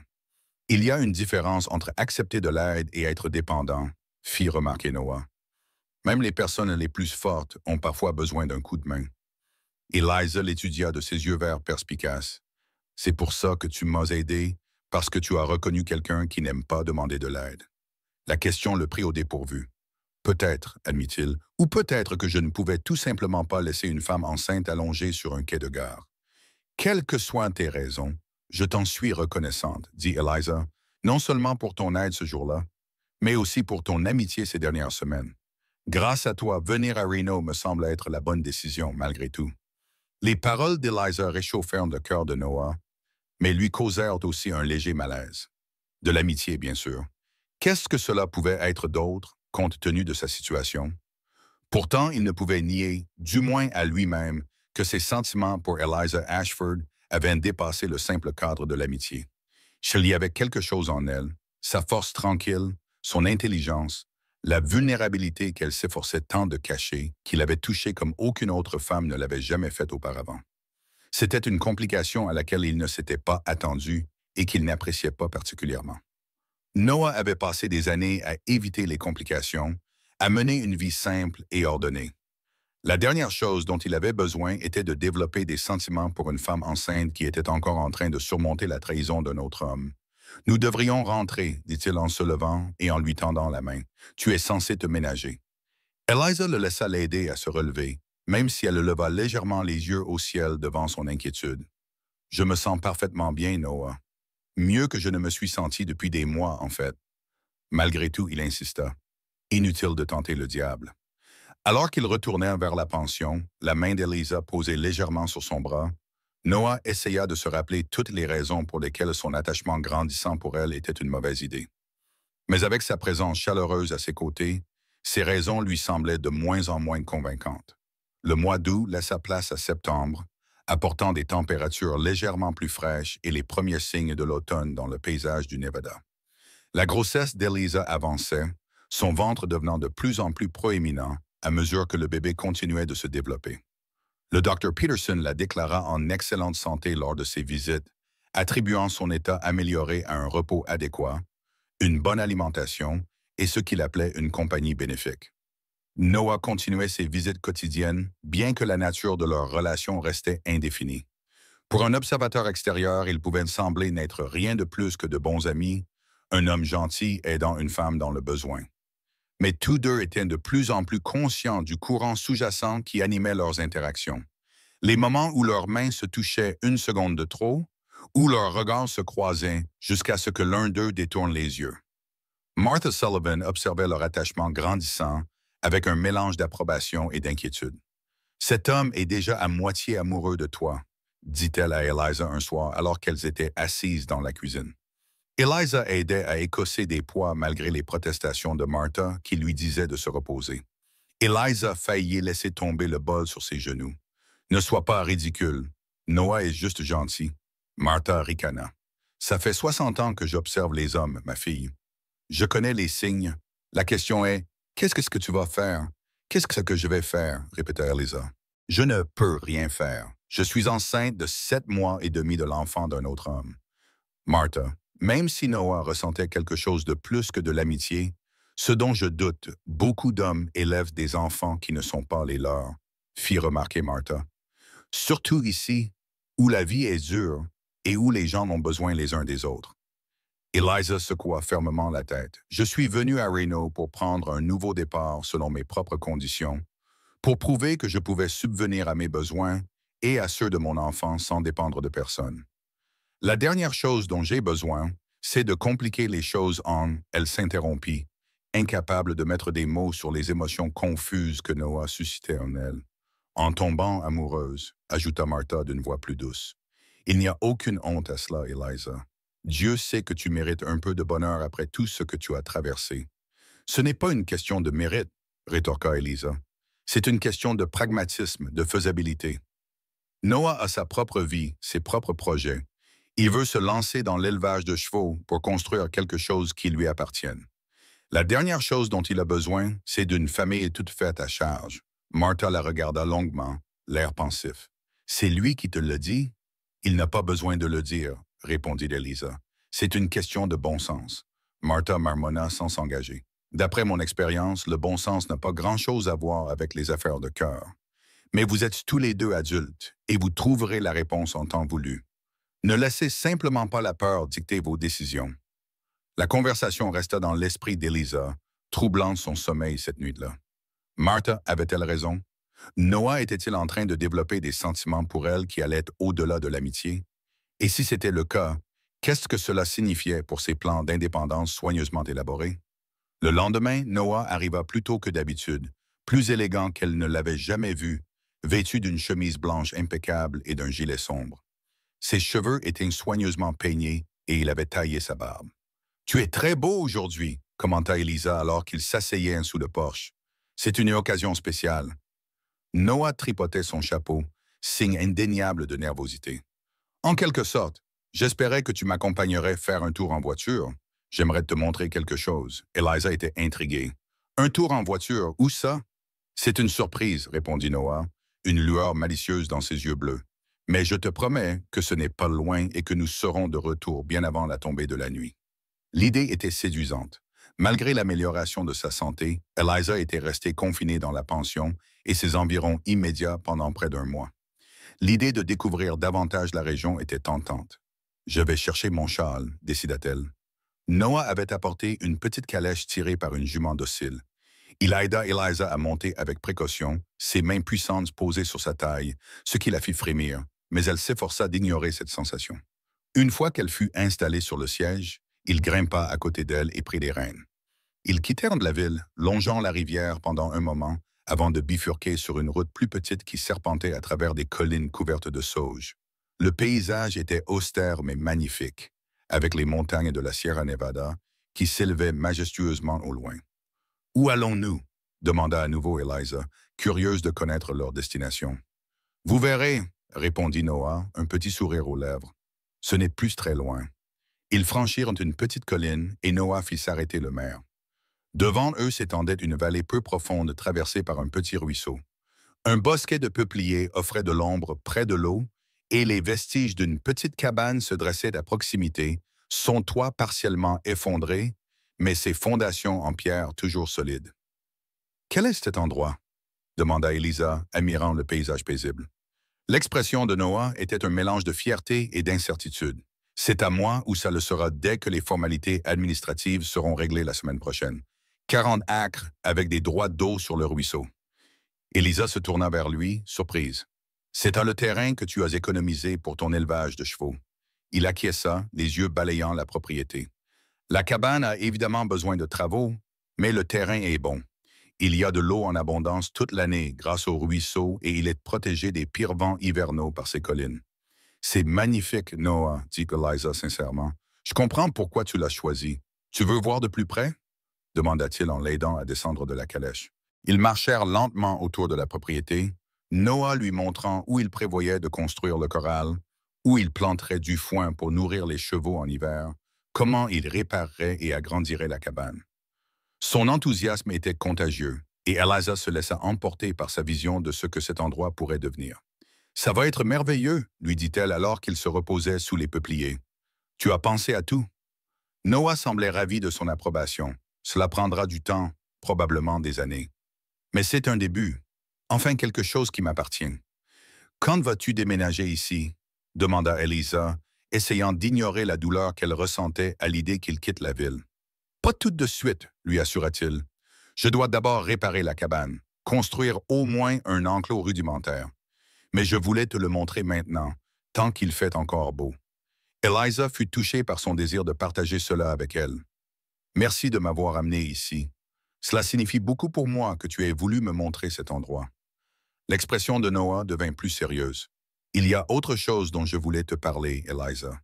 Quelque chose dans son ton fit battre son cœur plus fort. Oh, il prit une profonde inspiration, comme pour rassembler son courage. Ces dernières semaines, j'ai appris à te connaître. Cela a été le meilleur moment que j'ai passé depuis des années, peut-être même de toute ma vie. Eliza sentit ses joues s'échauffer. J'ai beaucoup apprécié aussi, Noah. Je sais que ta situation est compliquée, continua-t-il d'une voix calme, malgré la nervosité avec laquelle il tordait son chapeau entre ses mains. Et je sais que tu es venue à Reno pour être indépendante et tracer ta propre voie.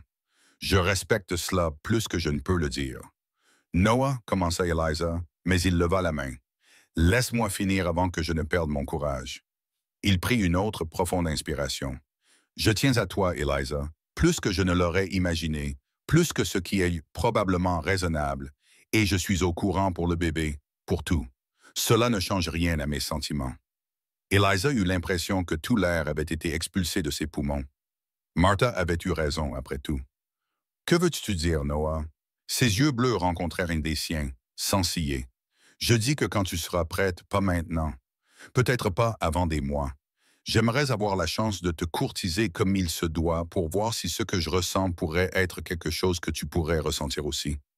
L'émotion monta dans la gorge d'Eliza, lui rendant la parole difficile. Une partie d'elle voulait faire fi de toute prudence, lui dire qu'elle ressentait déjà plus pour lui qu'elle n'avait osé l'admettre, même à elle-même. Mais la partie pragmatique d'elle-même, celle qui l'avait aidée à traverser les moments les plus difficiles de sa vie, la retenait. Noah, je ne sais pas quoi dire. Je vais avoir l'enfant d'un autre homme dans moins de 2 mois. Je vais commencer un nouveau travail et essayer de m'établir dans une nouvelle communauté. Ce n'est vraiment pas le moment de penser à une relation amoureuse. Je sais, dit-il, et la compréhension dans ses yeux la bouleversa presque. C'est pourquoi je ne te demande pas de réponse maintenant. Réfléchis-y simplement. C'est tout ce que je te demande. Eliza sentit les larmes monter et cligna des yeux pour les retenir. Maudites émotions de grossesse qui semblaient la prendre au dépourvu aux moments les plus inopportuns. J'y réfléchirai, promit-elle. Mais Noah, tu dois réfléchir à ce que tu t'engagerais à faire. Une femme à la réputation douteuse. Un nouveau-né qui n'est pas le tien. J'y ai réfléchi, l'interrompit-il d'une voix douce mais ferme. Je ne te fais pas cette proposition à la légère, Eliza. Je sais exactement ce que je dis. Elle scruta son visage, ses yeux bleus sincères, sa mâchoire serrée qui trahissait sa détermination. Il était sérieux, réalisa-t-elle. Ce n'était ni de la pitié ni un engouement passager.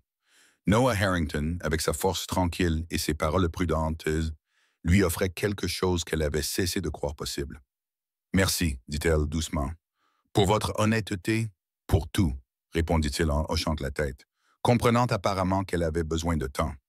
Nous devrions rentrer, dit-il en l'aidant à se relever. Je ne veux pas vous fatiguer trop. Le trajet de retour vers la ville fut plus calme que l'aller. Tous deux étaient perdus dans leurs pensées. Eliza était très consciente de la présence de Noah à ses côtés, de la manière prudente dont il conduisait sous la pluie, des regards qu'il lui lançait de temps à autre lorsqu'il pensait qu'elle ne le voyait pas.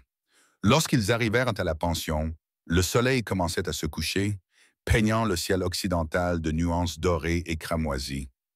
Noah l'aida à descendre de la calèche, ses mains s'attardant un instant de plus que nécessaire sur sa taille. « Merci de m'avoir montré ta terre, dit Eliza. Elle est vraiment magnifique. »« Merci d'être venu, répondit Noah, et d'avoir écouté ce que j'avais à dire. » Leurs regards se croisèrent longuement, et Eliza ressentit cette même attirance inexplicable vers lui qui grandissait de jour en jour. Il aurait été si facile de se pencher en avant pour combler la petite distance qui les séparait. La porte d'entrée de la pension s'ouvrit et Martha apparut sous le porche. « Te voilà. Je commençais à me demander si tu t'étais perdu. » Le moment étant passé, Noah recula et remit son chapeau. Je montrais juste la propriété à Eliza. Madame Sullivan voulait avoir son avis. Le regard entendu de Martha se posa tour à tour sur eux. « Ah bon? Et qu'en as-tu pensé, Eliza? »« C'est charmant, » répondit Eliza, espérant que la nuit tombante dissimulerait le rouge qui lui montait aux joues.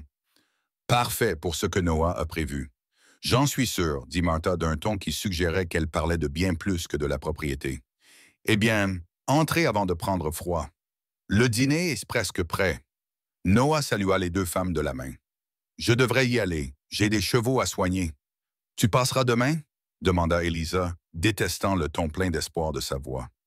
Le sourire qui illumina son visage la réchauffa plus qu'aucun châle n'aurait pu le faire. Rien ne pourrait m'en empêcher. Alors que Noah s'éloignait, Martha lança un regard en coin à Eliza. « Vous avez bien discuté, n'est-ce que pas? » Eliza soupira, sachant qu'il était inutile d'essayer de cacher quoi que ce soit à cette femme âgée perspicace. « Il veut me courtiser, Martha, comme il se doit, dit-elle, une fois que le bébé sera né et que je serai installée. » Martha haussa les sourcils. « Eh bien, voilà une nouvelle évolution. Et qu'est-ce que tu lui as répondu? »« Que j'avais besoin d'y réfléchir, » répondit Elisa en se dirigeant vers la porte. « Que c'est de compliqué? » renifla Martha. « La vie est compliquée, ma fille, mais ça ne veut pas dire que tu dois refuser une bonne chose quand on te la propose. » Eliza s'arrêta sur le seuil, regardant dans la direction où Noah était parti, bien que sa calèche fût déjà hors de vue. « Non, dit-elle doucement, je suppose que non. » Cette nuit-là, alors qu'Eliza était allongée dans son lit, les mains posées sur son ventre où le bébé donnait des coups et se retournait, elle s'autorisa à imaginer un instant à quoi pourrait ressembler sa vie avec Noah. La petite cabane sur son terrain réparé et agrandi. Peut-être un jardin où elle pourrait cultiver des légumes et des fleurs. Noah travaillant avec ses chevaux à proximité, rentrant pour le dîner avec la poussière de la journée sur ses vêtements, mais le sourire aux lèvres.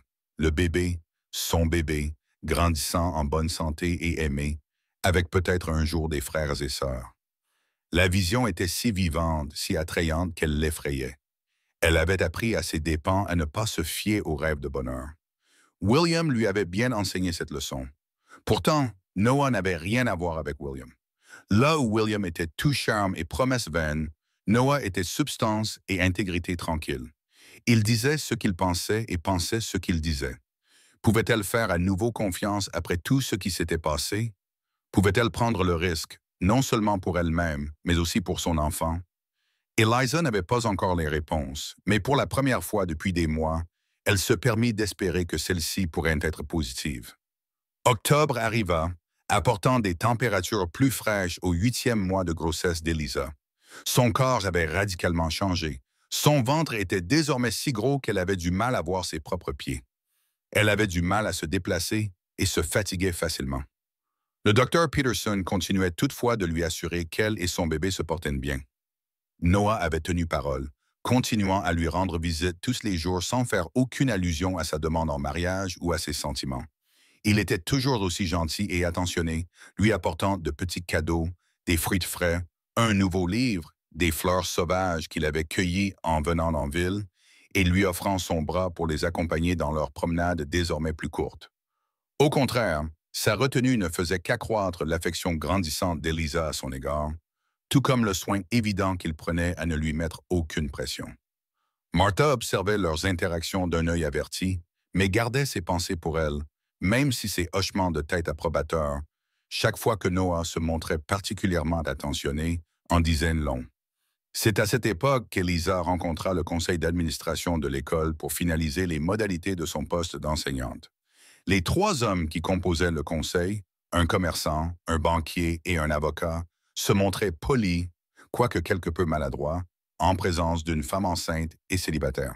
Mais ils étaient clairement impressionnés par ses qualifications et ses références, et la réunion se déroula bien. « Nous espérons que vous commencerez après le nouvel an, Mademoiselle Ashford, » l'informa le banquier, M. Patterson. « Cela vous laissera le temps de vous remettre. » Son regard se posa brièvement sur son ventre avant de revenir sur son visage. « Merci, » répondit Eliza, conservant une attitude professionnelle malgré son malaise. « J'apprécie la flexibilité du conseil dans cette affaire. » « À vrai dire, nous avons désespérément besoin d'un enseignant compétent, » déclara sans détour l'avocat, M. Simmons. « Nous nous sommes débrouillés avec la femme du pasteur pour enseigner aux plus jeunes et le pharmacien pour s'occuper des plus grands.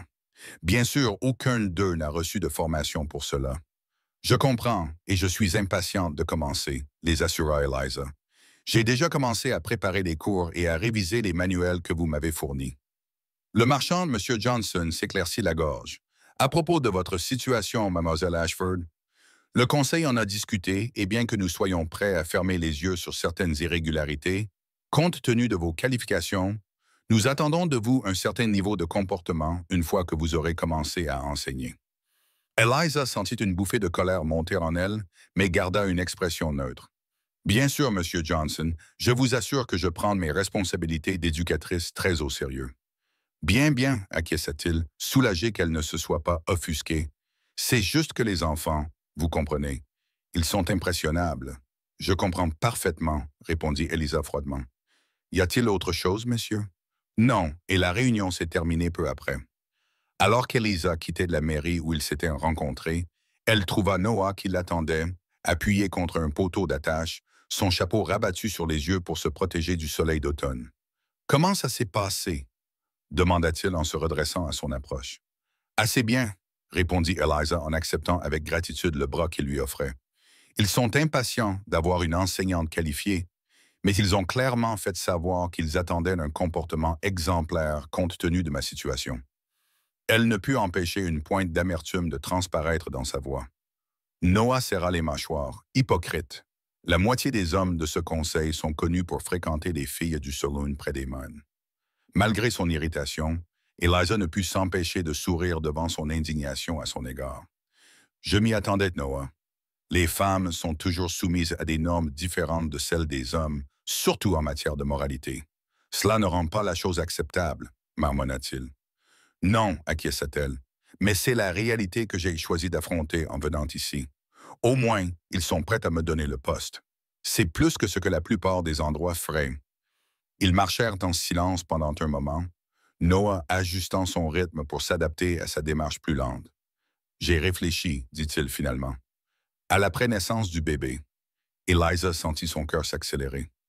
Oh, tu auras besoin d'une aide plus importante que celle que Madame Sullivan peut t'apporter, surtout quand tu commenceras à enseigner.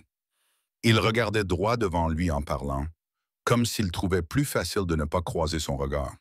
J'ai économisé pour engager quelqu'un qui s'occupe des chevaux, mais je pourrais utiliser cet argent pour engager quelqu'un qui t'aide avec le bébé, juste le temps que tu prennes tes marques. Eliza s'arrêta de marcher, forçant Noah à s'arrêter aussi, et se tourna vers lui. Noah, c'est incroyablement généreux, mais je ne peux pas accepter ça. Tu as besoin de cet argent pour ton entreprise, pour ta terre. Ses yeux bleus rencontrèrent directement les siens.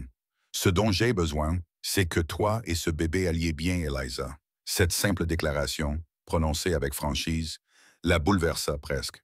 Pourquoi? Demanda-t-elle d'une voix à peine plus forte qu'un murmure. Pourquoi te soucies-tu autant de ce qui nous arrive? Pendant un instant, elle crut qu'il allait répéter sa déclaration de ce jour-là chez lui dire à nouveau ce qu'il ressentait, insister pour obtenir une réponse à sa demande en mariage. Mais Noah avait toujours été attentif à ses sentiments, à son besoin d'indépendance. « Parce que tu comptes pour moi, » répondit-il simplement. « Vous comptez tous les deux. » Eliza sentit les larmes lui monter aux yeux et cligna des paupières pour les retenir.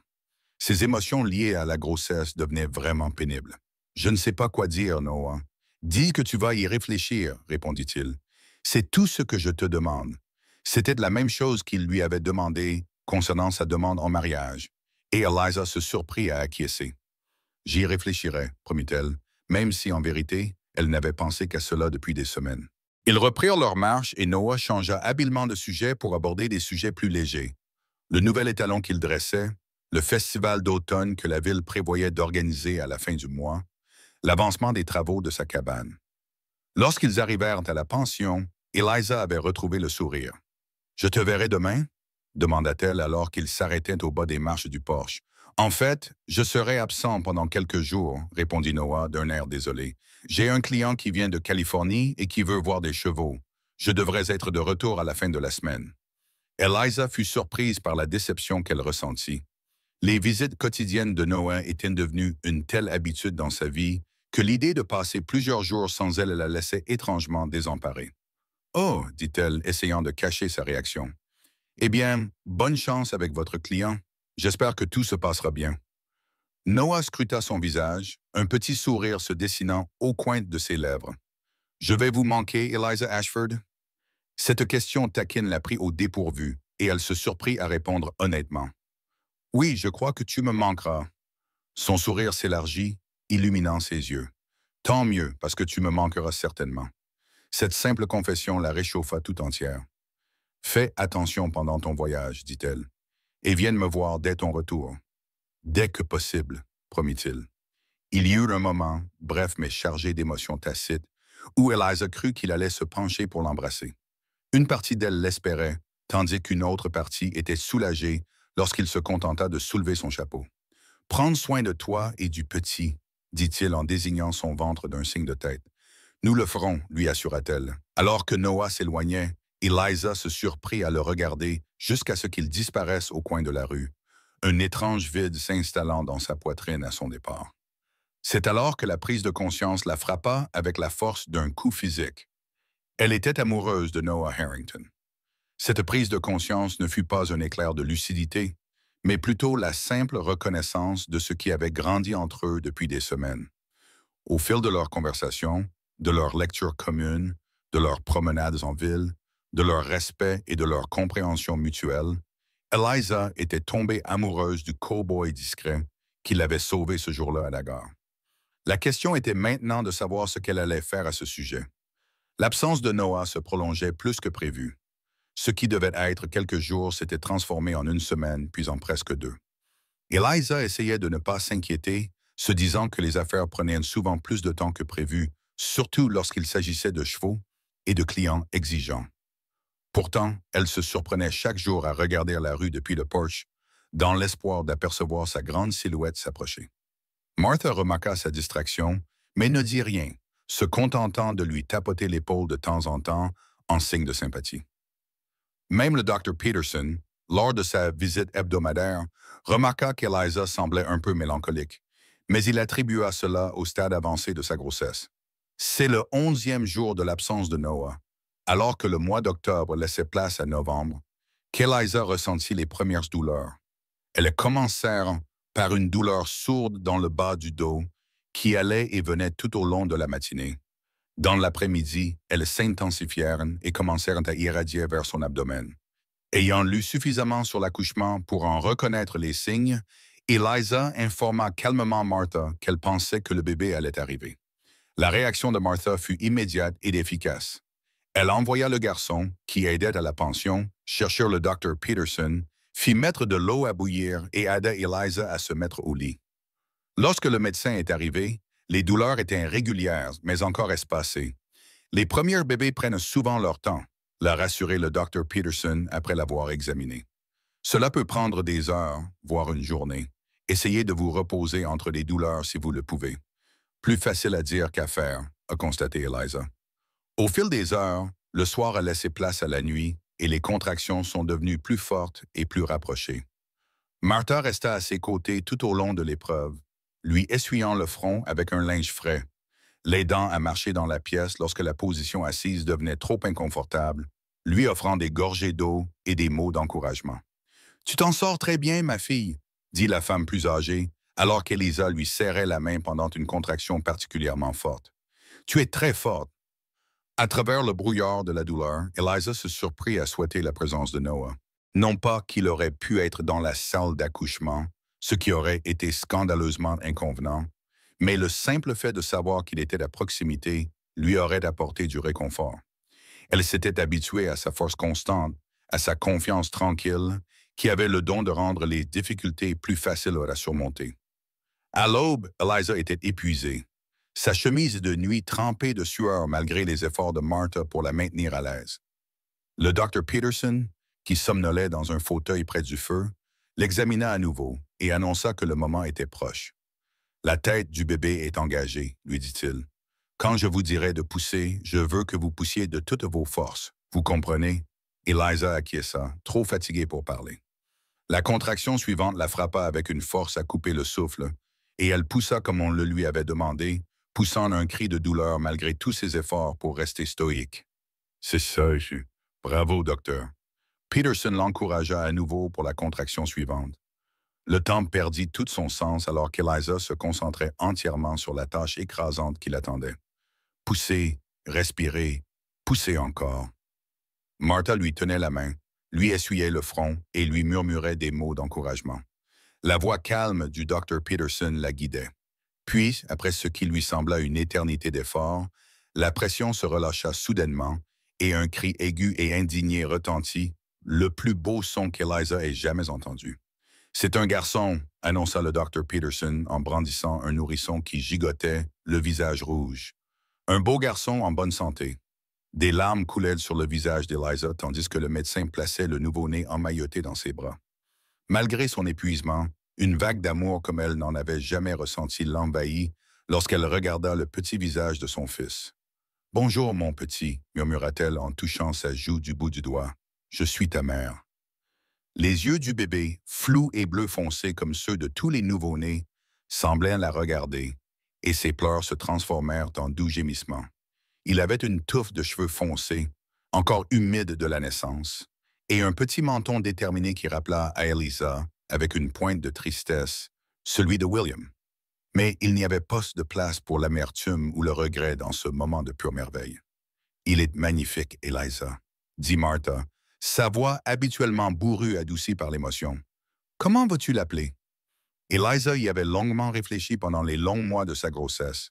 James, avait-elle décidé, James Thomas Ashford. James était le prénom de son père, et Thomas celui de son grand-père, deux prénoms solides et évocateurs d'un lien familial, même si l'enfant ne connaîtrait jamais ces hommes. Un beau prénom pour un beau garçon, approuva le Dr. Peterson. Occupé par le placenta et d'autres nécessités médicales. Il est en bonne santé, lui aussi. Il a de bons poumons et une bonne prise. Une fois la mère et le bébé nettoyés et installés, Martha apporta à Eliza du bouillon et du pain. « Tu dois garder tes forces, » insista-t-elle. « Le petit va bientôt vouloir téter. » Comme si c'était un signal, James commença à chercher le sein d'Eliza. Avec l'aide de Martha, Eliza le positionna correctement et éprouva pour la première fois la sensation étrange et nouvelle d'allaiter son fils. L'intimité de ce moment, ce lien primitif, lui fit monter les larmes aux yeux. « Voilà, » dit Martha en lui tapotant l'épaule. « Tu t'entends très bien, tu es doué pour ça. » La fatigue finit par rattraper Eliza, qui s'assoupit alors que James continuait à téter. Martha prit doucement le bébé lorsqu'il eut fini et le plaça dans le petit berceau qui avait été préparé pour lui. « Dors maintenant, » dit la vieille femme à Eliza. « Vous en avez tous les deux besoin. » Eliza n'avait pas besoin qu'on le lui répète. Malgré l'inconfort qui subsistait après l'accouchement, elle sombra dans un sommeil profond et sans rêve, son corps réclamant le repos dont il avait besoin pour commencer à se rétablir. Elle se réveilla plusieurs heures plus tard, au son de voix dans le couloir. La voix familière de Martha et une autre voix plus grave qui lui fit sursauter avant même que son esprit conscient ne puisse l'identifier. Noah, il était de retour. La porte s'ouvrit légèrement et Martha jeta un coup d'œil à l'intérieur. « Tu es réveillée, ma chérie. Il y a quelqu'un ici qui est très impatient de te voir, si tu te sens capable. » Eliza se redressa pour s'asseoir, grimaçant sous l'effet de la douleur qui envahissait son corps. « Oui, je suis réveillée. Et oui, faites-le entrer, s'il vous plaît. » Elle lissa rapidement ses cheveux et ajusta sa chemise de nuit, souhaitant avoir l'air plus présentable, même si elle savait que c'était une préoccupation futile après ce qu'elle venait de traverser. La porte s'ouvrit davantage et Noah entra, tenant à la main, le visage empreint d'inquiétude, d'incertitude et d'autres choses, quelque chose de chaleureux et de tendre qui fit battre le cœur d'Eliza plus fort malgré son épuisement. « Eliza, » dit-il doucement, les yeux fixés sur son visage pâle, puis se tournant vers le berceau à côté du lit. « Martha m'a prévenu, je suis rentré ce matin et j'ai entendu. Nous allons bien tous les deux. » Eliza le rassura, souriant malgré les larmes qui menaçaient de couler. Le soulagement de le voir sain et sauf, de l'avoir à ses côtés pour cet événement mémorable, était immense. « Tu veux te voir? » Noah s'approcha du berceau avec la prudence d'un homme peu habitué au nouveau-né. Il regarda le bébé endormi, l'air émerveillé. « Il est si petit, » murmura-t-il. « Mais fort, » répondit Eliza fièrement. « Le Dr. Peterson dit qu'il est en parfaite santé. » Les yeux de Noah passèrent du bébé à Eliza, remplis d'admiration. « Et toi, tu vas vraiment bien? »« Fatigué? » admit-elle. « Endolori, mais oui, je vais bien. » Noah approcha la chaise du lit et s'assit, toujours quelque peu troublé par la situation. « Je suis désolé de ne pas avoir été là, » dit-il. « Le client était difficile, puis il y a eu un problème avec l'un des chevaux qui nous a retardé davantage. Je t'aurais prévenu si j'avais pu. »« Ce n'est pas grave, » le rassura Eliza. « Tu es là maintenant, hésita-t-elle avant d'ajouter doucement. « Tu m'as manqué. » Cette confession fit naître un sourire sur son visage, illuminant ses yeux bleus. Tu m'as manqué aussi, plus que je ne peux le dire. Comme s'il avait senti l'arrivée du nouveau venu, James choisit ce moment pour se réveiller, son petit visage se crispant alors qu'il se mettait à pleurer. Noah eut l'air alarmé, mais Eliza se contenta de prendre le bébé dans ses bras, le soulevant délicatement de son berceau. Il a probablement encore faim, expliqua-t-elle en berçant son fils contre sa poitrine. Pourrais-tu te détourner un instant? Noah se leva rapidement et se dirigea vers la fenêtre, tournant le dos à Eliza qui ajustait sa chemise de nuit pour pouvoir allaiter James. Une fois que le bébé fut installé et qu'il tétait, elle dit « Tu peux te retourner maintenant, je suis présentable. » Noah retourna s'asseoir, les yeux légèrement écarquillés à la vue d'Eliza allaitant le nourrisson. Il n'y avait rien de déplacé à voir, mais l'intimité de la scène le touchait clairement. Cependant, plutôt que de l'embarras, son expression reflétait une sorte de révérence. « Comment l'avez-vous appelé? » demanda-t-il après un moment. « James Thomas », répondit Eliza. « En l'honneur de mon père et de mon grand-père, acquiesça Noah. C'est un beau prénom, fort. » Ils restèrent assis dans un silence confortable pendant un moment. Les seuls bruits dans la pièce étaient les doux gazouillis du bébé et les craquements occasionnels du parquet lorsque Martha se déplaçait dans le couloir, leur laissant leur intimité, tout en restant suffisamment proche pour être appelé en cas de besoin. « J'ai réfléchi, dit finalement Noah, d'une voix calme mais assurée, à ce dont nous avions discuté avant mon départ. Eliza leva les yeux du visage de son fils pour croiser le regard de Noah, qui avoua « Être loin m'a donné le temps de réfléchir, d'être sûr de ce que je veux. » Le cœur d'Eliza se mit à battre plus fort. « Et qu'est-ce que tu veux, Noah? » Ses yeux bleus fixaient les siens sans ciller. « Je te veux, Eliza. Toi et James, je veux te courtiser comme il se doit, comme je te l'ai déjà dit. Et si avec le temps, tu pouvais accepter ma demande, je voudrais t'épouser, être le père de ton fils, construire une vie ensemble sur cette terre que je t'ai montrée. » Ces mots prononcés avec une honnêteté si simple firent monter les larmes aux yeux d'Eliza. « Noah, je sais que c'est soudain, continua-t-il, et je sais que tu as besoin de temps. Je ne te demande pas de réponse tout de suite. Je te dis simplement ce que j'ai sur le cœur, clairement et sans détour. » Eliza baissa les yeux vers James qui somnolait maintenant contre sa poitrine, sa petite main recroquevillée contre sa peau. Puis elle regarda Noah, cet homme qui était entré dans sa vie de manière si inattendue, qui ne lui avait montré que de la gentillesse et du respect depuis leur rencontre. Pendant son absence, elle aussi avait beaucoup réfléchi à ce qu'elle voulait, à ce dont elle avait besoin, à la différence entre indépendance et isolement, au genre de vie qu'elle souhaitait pour son fils. « Je n'ai pas besoin de plus de temps, » dit-elle doucement. Noah se figea. « Que veux-tu dire? »« Je veux dire que j'ai eu le temps de réfléchir moi aussi, » expliqua Eliza, « de réfléchir à ce que je veux vraiment et à ce que je veux de Noah Harrington. C'est que tu me courtises, oui. Et avec le temps, si tout se passe bien entre nous, que tu me demandes en mariage. » La joie qui se répandit sur le visage de Noah était comme le soleil perçant les nuages après un orage. « Tu le penses vraiment, Eliza? »« Vraiment, affirma-t-elle, sentant une légèreté dans son cœur qui n'avait rien à voir avec l'absence de sa grossesse. « Je ne vais pas prétendre que ce ne sera pas difficile. Je dois encore réfléchir à mon poste d'enseignante et m'occuper d'un nouveau-né. Mais si tu es prêt à être patient et à nous laisser le temps de nous adapter à ces changements avant de passer à l'étape suivante. »« Je suis un homme patient, » lui assura Noah en lui prenant la main libre. « Et je comprends ton métier d'enseignante. C'est important pour toi, donc c'est important pour moi. Nous trouverons un moyen de tout concilier. » Lorsque James eut fini de téter, Eliza le plaça délicatement sur son épaule en lui tapotant doucement le dos. « Voulez-vous le prendre dans vos bras? » demanda-t-elle à Noah. Une légère panique se lut sur le visage de Noah. « Je n'ai jamais tenu un bébé dans mes bras, » admit-il. « Et si je le laissais tomber? » Eliza sourit. « Cela n'arrivera pas. Assieds-toi sur la chaise et je vais te montrer comment soutenir sa tête. » Avec des gestes prudents, elle transféra James dans les bras de Noah, les positionnant correctement pour bercer le nourrisson. Au début, Noah resta raide, clairement terrifié à l'idée de faire quelque chose de mal, mais il se détendit progressivement lorsque le bébé s'installa contre lui, encore somnolent après avoir tété. La vue de son fils dans les bras puissants de Noah toucha profondément Eliza. C'était un homme qui pouvait les protéger tous les deux, qui prendrait soin de James comme s'il était son propre enfant. Elle n'en doutait pas. « Il te va bien, dit-elle doucement. Noah leva les yeux du visage du bébé et croisa son regard. « Vous me allez bien tous les deux, répondit-il, la voix rauque d'émotion. Plus que je ne l'aurais jamais cru possible. On frappa doucement à la porte et Martha passa la tête. « Tout va bien ici. »« Tout est parfait, répondit Eliza, sans quitter Noah et James des yeux. Martha sourit d'un air entendu. « Le médecin est là pour son examen. Monsieur Harrington va donc devoir sortir un instant. » Noah rendit James à Eliza avec précaution, ses gestes gagnant déjà en assurance. « Je serai juste dehors, promit-il. « Et je reviendrai après, si ça vous convient. »« J'aimerais beaucoup, dit Eliza.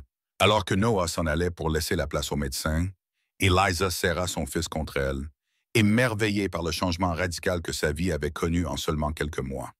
Du désespoir à l'espoir, de l'isolement à la connexion, de la peur à l'amour. Le parcours avait été difficile, mais en regardant le visage paisible de son fils et en pensant à l'homme qui l'attendait juste derrière la porte, Eliza savait que chaque étape l'avait menée exactement là où elle devait être. L'hiver 1875 s'avéra être l'un des plus doux de l'histoire de Reno, une bénédiction pour laquelle Eliza était profondément reconnaissante.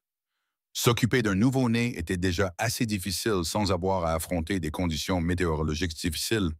Noah avait tenu parole, la courtisant avec une dévotion patiente qui la touchait et l'amusait à la fois. Sa gêne initiale envers James avait rapidement fait place à une aisance naturelle, et le bébé semblait tout aussi à l'aise en sa présence, se calmant souvent immédiatement lorsque Noah le prenait dans ses bras puissants.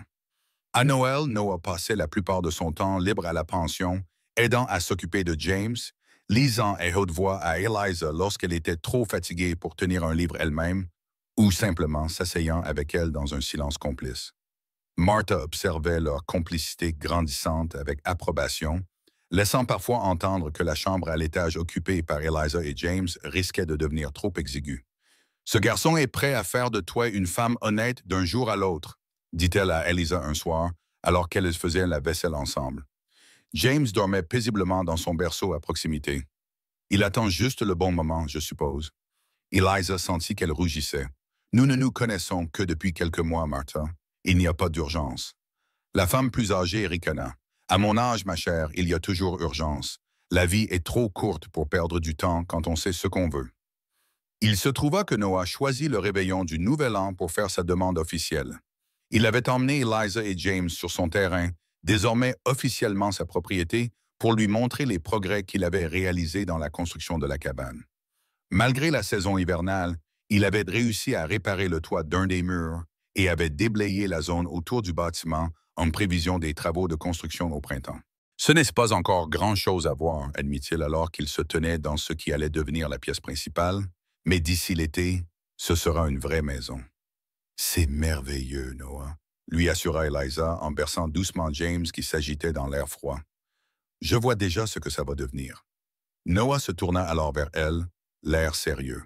« Tu te vois ici, Eliza? Toi et James, parce que c'est ce que je vois quand je travaille ici. Pas seulement une maison pour moi, mais pour nous tous. » Le cœur d'Eliza se mit à battre plus fort. « Noah, dit-il en fouillant dans sa poche pour en sortir une petite boîte, je sais que cela ne fait pas longtemps et je promets d'être patient. Mais je t'aime, Eliza Ashford. Je vous aime tous les deux et si vous m'acceptez, je veux passer le reste de ma vie à vous montrer à quel point. » Il ouvrit la boîte, révélant une simple bague en or sertie d'une petite perle au centre. « C'était celle de ma mère, expliqua-t-il. La seule chose qui lui appartenait que j'ai conservée toutes ces années. » Les larmes montèrent aux yeux d'Eliza lorsque Noah s'agenouilla sur le sol poussiéreux de la cabane. « Veux-tu m'épouser, Eliza? Veux-tu fonder une famille avec moi et James? » La réponse était aussi claire et certaine que tout ce qu'elle avait jamais connu dans sa vie. « Oui, dit-elle d'une voix ferme malgré ses larmes. « Oui, Noah, nous le ferons. » Le baiser qu'ils échangèrent était tendre et plein de promesses, James se tortillant entre eux comme pour leur rappeler sa présence. Ils rirent tous les deux, et Noah prit le bébé dans ses bras, le tenant haut. « Qu'en penses-tu, petit bonhomme? Prêt à m'avoir comme papa? » James gazouilla et agita ses petits poings, ce qu'il choisit d'interpréter comme un accord enthousiaste. Ils se marièrent 2 semaines plus tard dans le salon du Reverend Johnson, avec Martha comme témoin d'Eliza et le propriétaire de l'écurie, Sam Tucker, comme témoin de Noah. James dormit pendant la majeure partie de la cérémonie dans les bras de Martha, ne se réveillant qu'au dernier amen, comme s'il savait d'une manière ou d'une autre l'importance du moment. Le conseil scolaire avait été quelque peu surpris par la rapidité avec laquelle Eliza s'était fiancée et mariée, mais il avait dû admettre qu'il était préférable d'avoir une femme mariée respectable comme enseignante plutôt que de s'inquiéter de son célibat comme auparavant. Son poste était assuré et elle commença à enseigner fin janvier comme prévu, Noah réorganisant son commerce de chevaux pour s'occuper de James pendant les heures de classe. C'était un arrangement inhabituel pour l'époque, mais il leur convenait et peu à peu, la ville finit par l'accepter comme une autre des nombreuses adaptations aux circonstances propres à la vie dans les régions pionnières. Les travaux de la cabane se poursuivirent tout au long de l'hiver, chaque fois que le temps le permettait, et au début du printemps, elle était suffisamment habitable pour qu'ils puissent y emménager, même si elle était encore loin d'être terminée. Eliza se rendit compte que les conditions rudimentaires ne la dérangeaient pas. Il y avait quelque chose de profondément satisfaisant à construire leur maison ensemble, pièce par pièce, à décider où les choses devaient être placées, quelles caractéristiques étaient les plus importantes. Noah se révéla être un mari patient et aimant, attentif à ses besoins d'une manière qui la surprenait encore parfois. Et si parfois elle le surprenait à regarder James avec une pointe de tristesse, sachant que le garçon ne partagerait jamais son sang, ces moments étaient rapidement remplacés par une joie sincère lorsque le bébé tendait les bras vers lui ou s'endormait contre sa poitrine. Au premier anniversaire de James, en novembre 1876, la cabane avait été transformée en une véritable maison avec 3 pièces, un toit solide et même des fenêtres en verre que Noah avait achetées à grands frais pour faire une surprise à Eliza. Son poste d'enseignante se passait bien, ses élèves étaient réceptifs à ses méthodes et avides d'apprendre. L'élevage de chevaux de Noah prenait lentement forme, avec 3 juments et un bel étalon qui paissait désormais dans le corral qu'il avait construit avec l'aide de Sam Tucker. Noah, heureux, lui demanda ce soir-là alors qu'ils étaient assis sous le porche à regarder le coucher du soleil. James dormait à l'intérieur après une journée passionnante de célébration d'anniversaire. Eliza appuya sa tête contre son épaule, sa main cherchant la sienne. « Complètement, répondit-elle sincèrement. « Et toi? » Noah porta sa main à ses lèvres et déposa un baiser sur sa paume. « Plus que je ne l'aurais jamais cru possible, dit Eliza lorsqu'il ne continua pas. Il semblait légèrement embarrassé. Je pensais que James aimerait peut-être avoir un frère ou une sœur un jour. Quand tu seras prête, bien sûr. Eliza sourit et se tourna vers lui. En fait, j'ai pensé à la même chose. Les yeux de Noah s'écarquillèrent. Vraiment? Acquiesça-t-elle. En fait, j'y ai pensé très sérieusement ces dernières semaines, depuis que j'ai réalisé que j'étais à nouveau enceinte. Pendant un instant, Noah la regarda simplement, stupéfait. Puis un sourire s'épancha sur son visage, plus radieux que tout ce qu'elle avait jamais vu. « Tu es sûr? » Le Dr. Peterson l'a confirmé hier. Eliza dit que le bébé devrait arriver au début de l'été. Noah poussa un cri de joie, la souleva de sa chaise et la fit tournoyer, attentif même dans son excitation à son état. « Un bébé !» s'émerveilla-t-il en la reposant doucement. « Notre bébé! Notre bébé !» acquiesça Eliza en posant sa main sur son ventre encore plat. « Mais j'espère que tu sais que James est tout autant le tien que celui-ci le sera. » L'expression de Noah s'adoucit. « Je le sais, Eliza. N'en doute jamais. Ce garçon est mon fils à tous les égards. » Enlacés l'un dans les bras de l'autre, alors que les dernières lueurs du jour disparaissaient du ciel, Eliza repensa au chemin qui l'avait mené jusqu'à ce moment.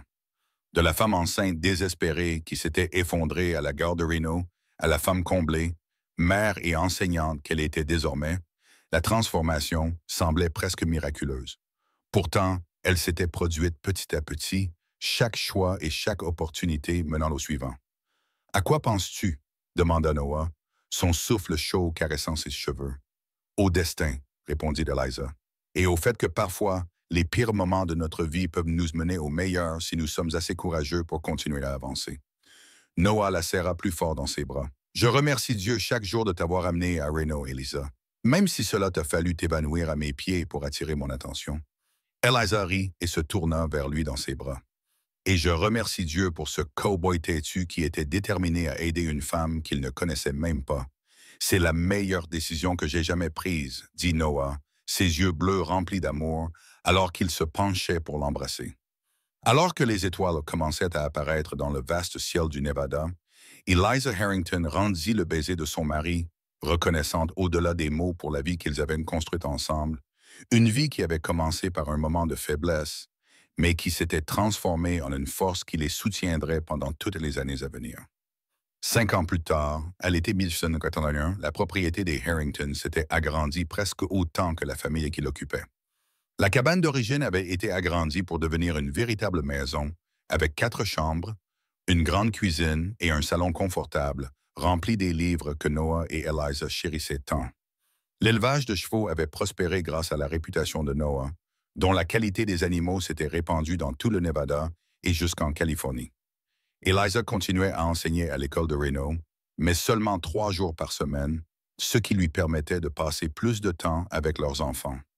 James, désormais âgé de 6 ans, était un garçon brillant et curieux, avec les yeux verts de sa mère et une détermination tranquille qui rappelait Noah à lui-même. Il avait été rejoint par 3 frères et sœurs, arrivés à l'été 1876 et désormais âgé de 4 ans, plein de vie. Thomas, un garçon robuste de 2 ans aux yeux bleus de son père et à l'énergie apparemment inépuisable. Et Sarah, un bébé de 6 mois, qui montrait déjà les signes du tempérament réfléchi de sa mère. Thomas, un enfant robuste de 2 ans aux yeux bleus de son père et à l'énergie apparemment inépuisable, et la petite Sarah, âgée de 6 mois seulement, qui montrait déjà des signes du tempérament réfléchi de sa mère. La famille se réunissait sous le large porche que Noah avait construit l'année précédente, profitant de la fraîcheur du soir après une journée torride de juillet. Eliza était assise dans le fauteuil à bascule, allaitant Sarah tout en gardant un œil sur Thomas, qui s'affairait à empiler et réempiler des blocs de bois sur le sol du porche. Emma aidait Noah à vérifier les coutures d'une selle qu'il était en train de réparer. Ses petits doigts suivaient le travail du cuir avec un soin exagéré. James était assis sur les marches du porche et lisait à haute voix un livre d'histoire d'aventure, sa voix montant et descendant au gré du drame du récit. C'était une scène de bonheur domestique si ordinaire qu'elle surprenait encore parfois Eliza. Il y avait eu des difficultés, bien sûr, des accouchements difficiles, des périodes de vaches maigres où le commerce des chevaux était au ralenti, les frictions occasionnelles que tout mariage connaît. Mais malgré tout, Noah était resté l'homme stable et aimant qu'elle avait aperçu pour la première fois à la gare, et elle avait trouvé en elle une force et une résilience qu'elle ne se savait pas posséder. « Maman », appela James en levant les yeux de son livre. « Tu sais qu'aujourd'hui est un jour spécial? » Eliza échangea un regard avec Noah, qui sourit d'un air entendu. « Vraiment, mon chéri? Qu'y a-t-il de spécial aujourd'hui? » James posa son livre et grimpa les marches pour se tenir devant elle. « Papa m'a dit que c'était le jour où il t'a trouvé à la gare, le jour où il t'a porté jusqu'à la maison de Madame Sullivan parce que tu t'étais évanouie. » Eliza écarquilla les yeux de surprise. Elle avait perdu la trace de la date exacte au milieu du rythme effréné de leur vie. « Ton papa t'en a parlé, n'est-ce pas? » James acquiesça solennellement. Il a dit que c'était le jour le plus important de sa vie, à part le jour où nous nous sommes mariés, et celui où chacun de nous est né. Eliza regarda Noah, qui la regardait avec une expression tendre qui, après toutes ces années, faisait encore battre son cœur. « Papa a raison, dit-elle à James. C'était un jour très important, même si j'étais assez gêné à l'époque qu'un inconnu me porte à travers la ville. »« Pas d'aussi gêné que je l'étais inquiet, » intervint Noah. « Je pensais que tu n'y arriverais pas, vu ton état. Je suis très heureux que papa ait été là pour t'aider, dit James. Sinon, nous ne serions peut-être pas tous ici aujourd'hui. » « C'est très vrai, » acquiesça Eliza. « Parfois, les moments les plus importants de notre vie ne semblent pas l'être au premier abord. Ils ne deviennent évidents que plus tard, lorsque nous voyons où ils nous ont menés. » James sembla réfléchir à cela, son jeune visage solennel.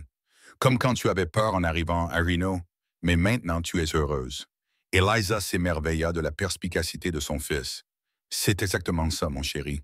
Sarah avait fini de téter, et Eliza ajusta sa robe avant de soulever le bébé pour le poser sur son épaule. Noah posa la selle et vint lui prendre l'enfant, ses grandes mains douces berçant sa plus jeune fille. « J'ai quelque chose pour toi, dit-il à Eliza, pour marquer cette journée. » Il sortit de sa poche une petite pochette en velours.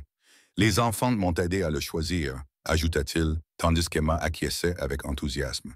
Intriguée, Eliza ouvrit la pochette et en versa le contenu dans sa paume. Elle y découvrit un délicat médaillon en or, de forme ovale, orné d'un simple motif floral gravé sur sa surface. Elle l'ouvrit et y trouva une petite photo de tous, Noah lui-même et les 4 enfants, pris en ville à Noël dernier. « Oh, Noah, murmura-t-elle, c'est magnifique. »« Retourne-le, lui demanda-t-il. Au dos, gravé en petits caractères élégants, les mots « Chaque voyage commence par un premier pas ». Les larmes montèrent aux yeux d'Eliza lorsqu'elle lut l'inscription. « Notre voyage a certainement commencé par un premier pas mémorable, » dit-elle, la voix étranglée, « ou plutôt par un premier pas mémorablement raté, puisque je n'ai pas réussi à rester debout. » Noah rit et passa Sarah à James, qui avait demandé à tenir sa petite sœur dans ses bras. « Heureusement que j'étais là pour te rattraper. C'est la meilleure chose qui pouvait arriver, » acquiesça Eliza en se levant pour attacher le médaillon autour de son cou. « Je l'adore, Noah. »« Merci. » Elle se mit sur la pointe des pieds pour l'embrasser, ignorant le gloussement d'Emma et le « ya » bruyant de Thomas. Alors que le soleil commençait à se coucher, peignant le ciel du Nevada de nuances dorées et cramoisies, la famille Harrington restait sur son porche, les enfants jouant à des jeux plus calmes, maintenant que l'énergie de la journée s'était dissipée. Noah s'assit à côté d'Eliza sur la balancelle qu'il avait construite pour elle lors de son dernier anniversaire, leurs épaules se touchant, leurs mains entrelacées. « Joyeux anniversaire, Madame Harrington, » dit-il doucement. « 6 ans depuis que je t'ai porté hors de cette plateforme. Et quelles 6 années cela a été, » répondit Eliza en lui serrant la main. « Je n'aurais jamais imaginé où ma vie me mènerait ce jour-là. »« Des regrets ?» demanda Noah. Une question qu'il posait encore de temps en temps, comme si une partie de lui n'arrivait pas à croire à sa bonne fortune. Eliza regarda leurs enfants, James, qui apprenait à Emma un jeu de claquements de mains. Thomas, recroquevillé avec sa couverture préférée. Sarah, qui dormait paisiblement dans le berceau que Noah avait sculpté pour elle, puis son mari, le visage buriné par le soleil et le vent, mais toujours aussi cher à son cœur qu'au premier jour. « Pas un seul, » lui assura-t-elle. « Chaque pas m'a mené exactement là où je devais être, ici, avec toi et nos enfants. À la maison. » Noah resserra son bras autour de ses épaules, la serrant contre lui. « À la maison, » répéta-t-il. « C'est ce que tu es pour moi, Eliza. Ce que tu as toujours été depuis le premier instant où je t'ai vu, mon foyer. » Alors que la nuit tombait et que les premières étoiles apparaissaient dans le vaste ciel du Nevada, Eliza posa sa tête sur l'épaule de Noah, satisfaite de savoir que leur voyage commençait de manière si inattendue, en cette chaude journée de juillet 1875, avait encore de nombreux pas à faire, de nombreux moments à partager, de nombreux souvenirs à créer, et qu'elle chérirait chacun d'entre eux.